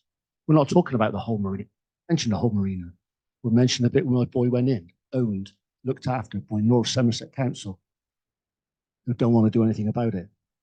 It looks like they're prepared to allow other people to fall in and drown. Just to inform you, my boy didn't drown, which makes matters, well, it makes me sleep a little bit easier at night. He didn't drown, he died because he entered cold water in February. So you can have all the ladders, all the life chains, all the lifeguards you like in the world. If you fall in there at the wrong time of year, you're not getting out again. And whoever says that a barrier is more of a hindrance than a help needs to go and see somebody, because barriers are designed to stop people falling in. I've heard people saying it'll attract people to climb on it. If you want to climb on a barrier, you go ahead and do it. But most people who use that footpath, the narrow one the lady's spoken about, are the elderly, the infirm, people on mobility scooters, every Tom, Dick and Harry, young children. And sooner or later, there will be another death. And I wouldn't want it to be on your watch. The thing is with this report, in fact, I have to correct you again. My boy was a second death because Lucy Cadman went in there, and the letter from the solicitors representing North Somerset stated it in their letter to the coroner that she died through suicide. She didn't die through suicide. She actually died because she entered the water. Suicide was not the verdict. And only last Christmas, a lady in a mobility scooter fell in while she was feeding the ducks. than the swans down there. There is no reporting method. Do you know of a reporting method for the marina? I don't. You could fall in there tonight on the way home, drag yourself out. Who's going to know about it? You can't put your hand on your heart and say, in the last 10 years, there's only been 2 incidents. It's total nonsense. You ask anybody who's lived in this town long enough. Thank you. Sorry to go on.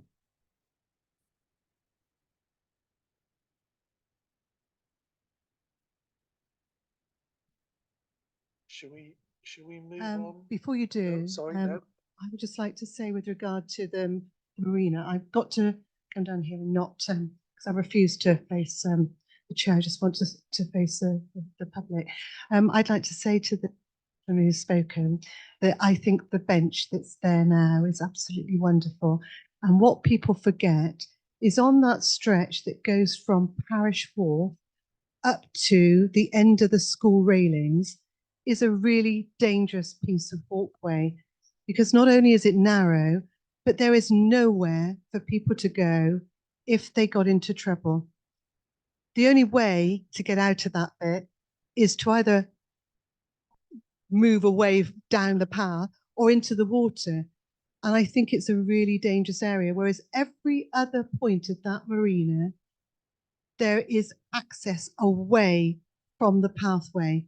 On the other side, you can move away, you can go up to Hall and Wood House. There's access away. There's access away towards the houses. But on that part by Portishead Primary and that fence, there is no access away. So let's say, for instance, there was a confrontation on that pathway, or there was an incident, or somebody fell, they are not overlooked.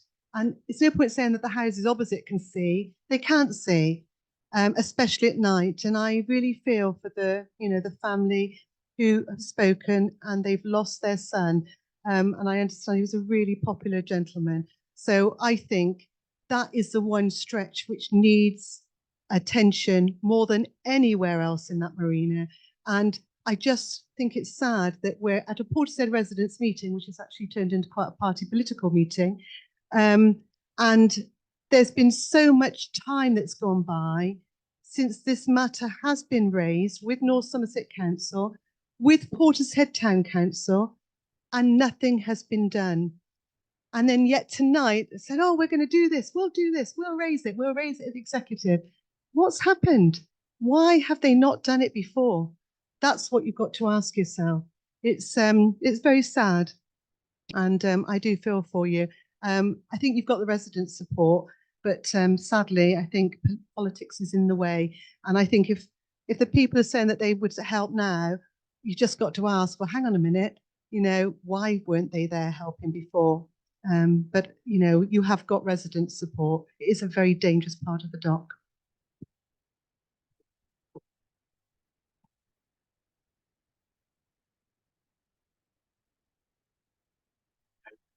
So the next one on the list is about behaviours. So does anybody have anything further to say about behaviour?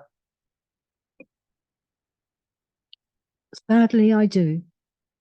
There have been comments made this evening by the present chairman of Town Council and the previous chairman of Town Council, which also alluded to me in my role as previous town chairman also. I am really struggling to understand how people who abused me so soundly, so roundly, in all sorts of ways, can now sit there or stand there as if butter would not melt in their mouths and talk about the abuse they are suffering from. They also talk about it affecting their families and their friends. Well, all I can say is welcome to the world that I inhabited. Because believe me, what you're experiencing is nothing to what I experienced.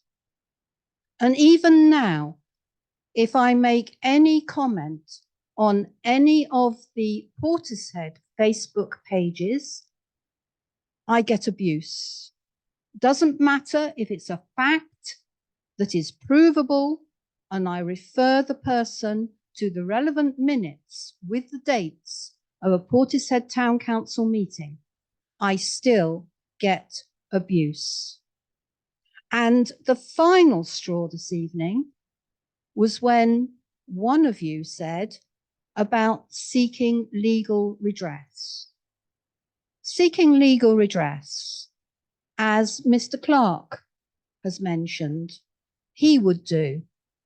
Unfortunately, it is beyond the means of most people. It is certainly beyond my means, because, again, it was mentioned, very interesting. I sought legal redress.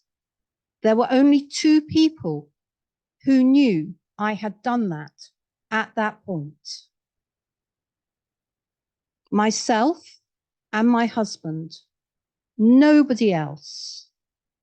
And yet, it was brought into the public domain in a town council meeting.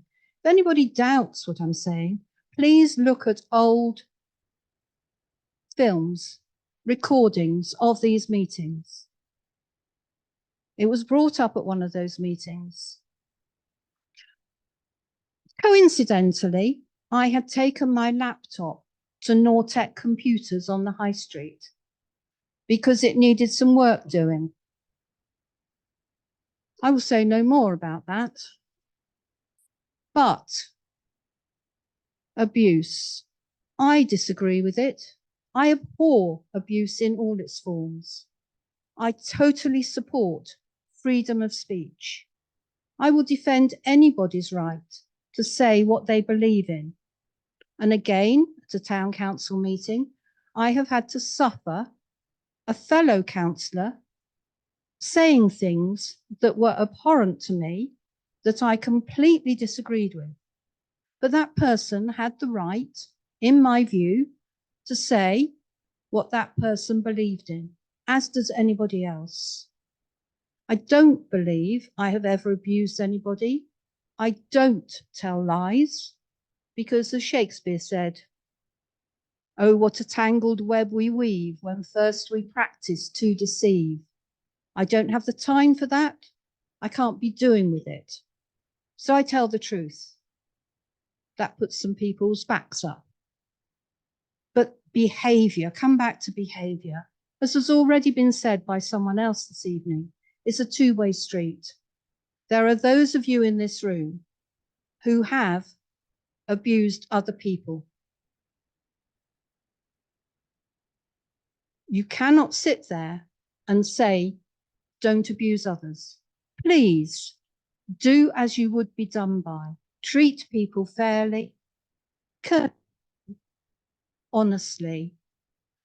As the chairman here this evening has mentioned, but he didn't give their name, there are the Nolan principles: honesty, openness, transparency, and there are others. But I don't want to take up too much of your time, and don't worry, when I've finished, I am leaving, and then you can feel free to abuse me as you wish. But I just couldn't sit and hear this. And there's been so much of it that has been going on at council meetings that I have attended in the past couple of years. I cannot believe it. It's very sad, and this town surely deserves better. Thank you for listening. Thank you very much. One thing I will say is clearly, for anybody who doesn't know me, I'm the owner of Nortec Computers, so that was aimed at me. Equally, I knew absolutely nothing about the legal advice. I did hear about it eventually. I did a Google search on it. The legal advice was requested on an online site that was public. That's where it came from, and I think it's really poor that somebody will come in here who was previously a chair of the council and allude to a fact, but not say it. Yeah, no proof, no evidence. I'm sorry, but I think I should stop there anyway.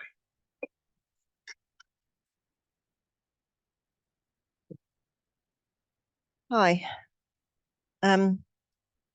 I have got nothing to council. Don't even know any of the people on the council. I've been to every resident meeting I can get to. Someone posted, I believe it was you now, you said your name, on Facebook the other day about the change in the format, and there was lots of responses. And you ask why people don't come to these meetings. Well, I did respond on Facebook, first time ever you've got that to put to your name, that I ever felt strong enough to respond on Facebook. You wonder why people don't come to these meetings. You wonder why people walk out, because I'm just about to walk out. I haven't discussed what's happening with this. Talk loud enough without it. You haven't mentioned one thing apart from what this gentleman raised about the A369 and what the barriers are. Everything else has been around your petty squabbles, your innuendos, your bullying, your childish behavior. I've never come across it in any other walk of life. How most of the people here, not everyone, I don't know everyone, most of the people here, you're just making points.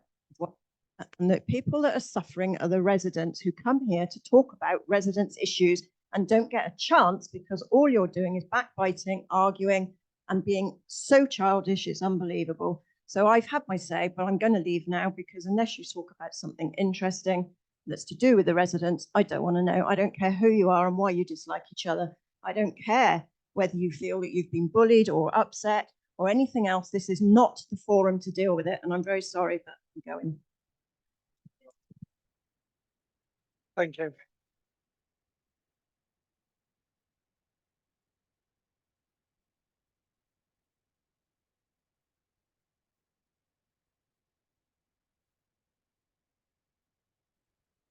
Good evening, everybody. My name is Barclay Harris. I'm the chairman of the Royal British Legion in the area. So I just need to say thank you to Portishead Town Council because I don't know if you noticed this, and I hope you turn out on certain remembrance parades. We're a town of about 28,000. Is that about right? Okay. And some estimate on the numbers when we do put the Remembrance Day parade on. I know this number in the parade, because I get the luxury of being the parade commander. There's 450 in the parade. And on certain years, there's been up to 5,000 residents come and turn out and watch what's going on there. In recent couple of years, we've needed the Portishead Town Council support on road closures, all that sort of thing, and putting some AV in there as well so people can hear what's going on. So thank you for that, and I look for your continued support. And let's have that parade for many, many years to come. Some towns have lost their parade. So thank you for what you do, and I look forward to your continued support. Thank you. Oh, one more thing. I'm not going for any other reason than it's late. That's why I'm going. No. So thank you for putting the meeting on. Thank you. Okay, just a quick one here. We are overrunning. We did put on some food at the back. Please feel free to take some home with you if you're going. We are running low on time now. So the question, the next one is the future of Slade Road and the future of the golf course. I think we can probably rattle through those two fairly quickly. Who would like to? Me? Okay.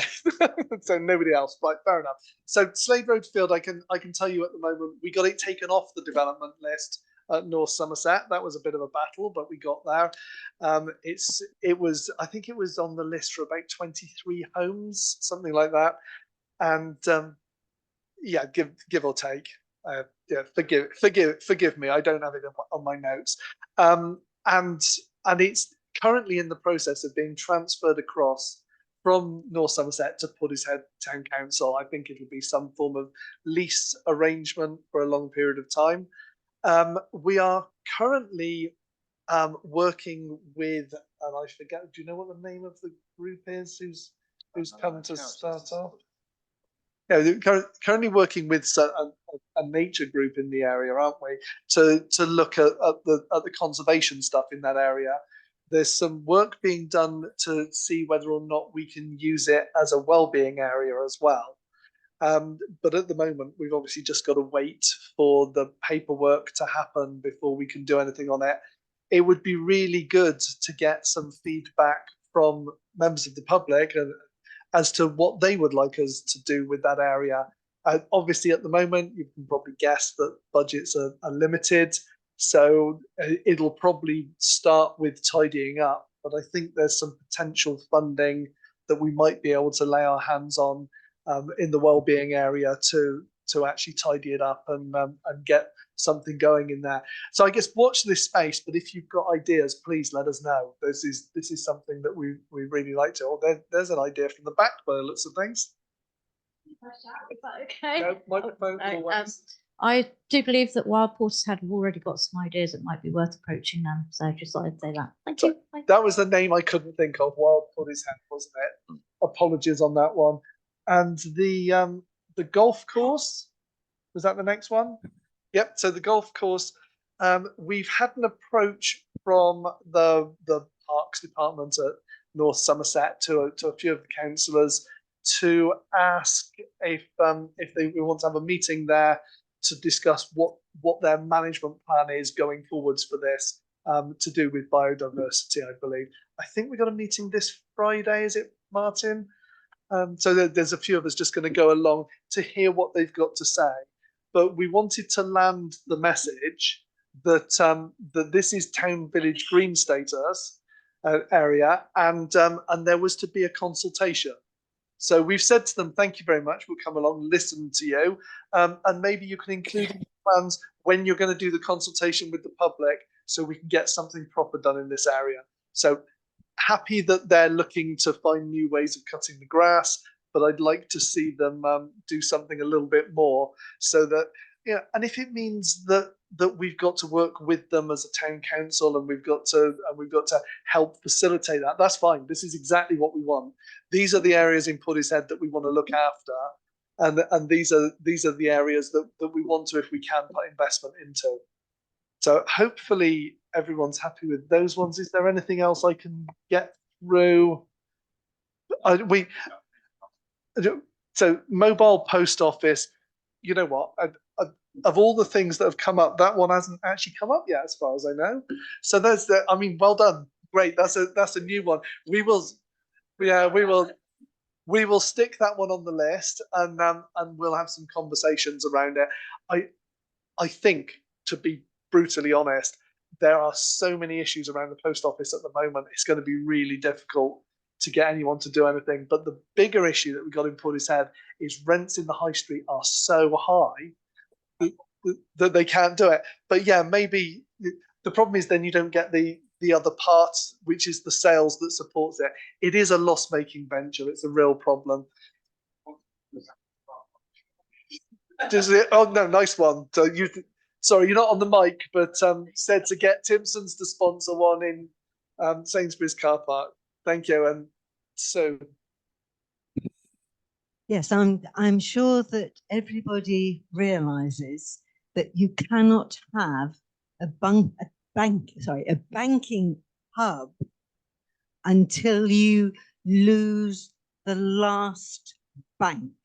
When you have no bank of any sort and no post office, then you can have a banking hub, which is where you will have each bank has one day when their bank will be in this banking hub, and the same, I think, with the post office, so that you will still be able to go to your bank, but it would only be in there, once a week. But that won't happen. We couldn't apply for them until we have lost our last bank. But I have read somewhere that there are places where they are still waiting for a banking hub. So it isn't automatic that we would get one as soon as we or anywhere loses their last bank. Thank you.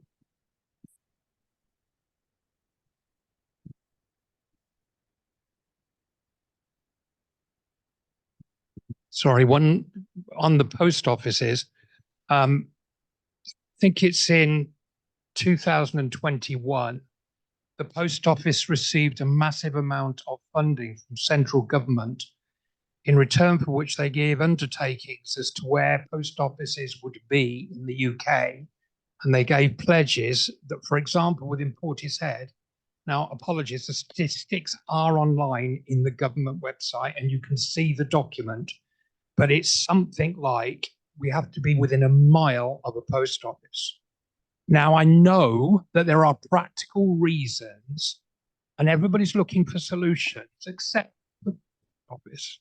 And they have a solution, which might be difficult to do, and maybe we will need Liam Fox's input. But in the document, it says, and it covers Crown offices, which are dedicated post offices. And they've allocated that there will be 21 in the UK. There's presently 19. So there are 2 available central post offices, which for one reason or another have not been used up in the allocation. And I don't see, if we've got the right people pushing it, including our MP, who's desperate to curry favour at the moment, to see why we can't have one of those Crown offices. There are various towns around us that have got them. Why can't Portishead? And let's not be defeatist if they say no eventually, but let's really go for it and not just give up, which is what seems to be happening.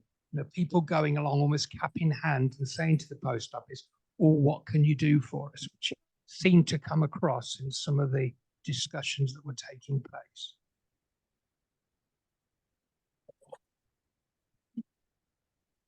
Okay, just to mention that we are running really late at this stage. Councillor Burden wants to say something, and then after that, could we just take a vote as to whether or not anyone wants to take the rest of the items on here to the next meeting, and we'll hold another meeting if you want. So we'll do that after Peter's That's good. spoken. I'm going to apologise. We're going to have to go soon. We've got some lambs to feed at home.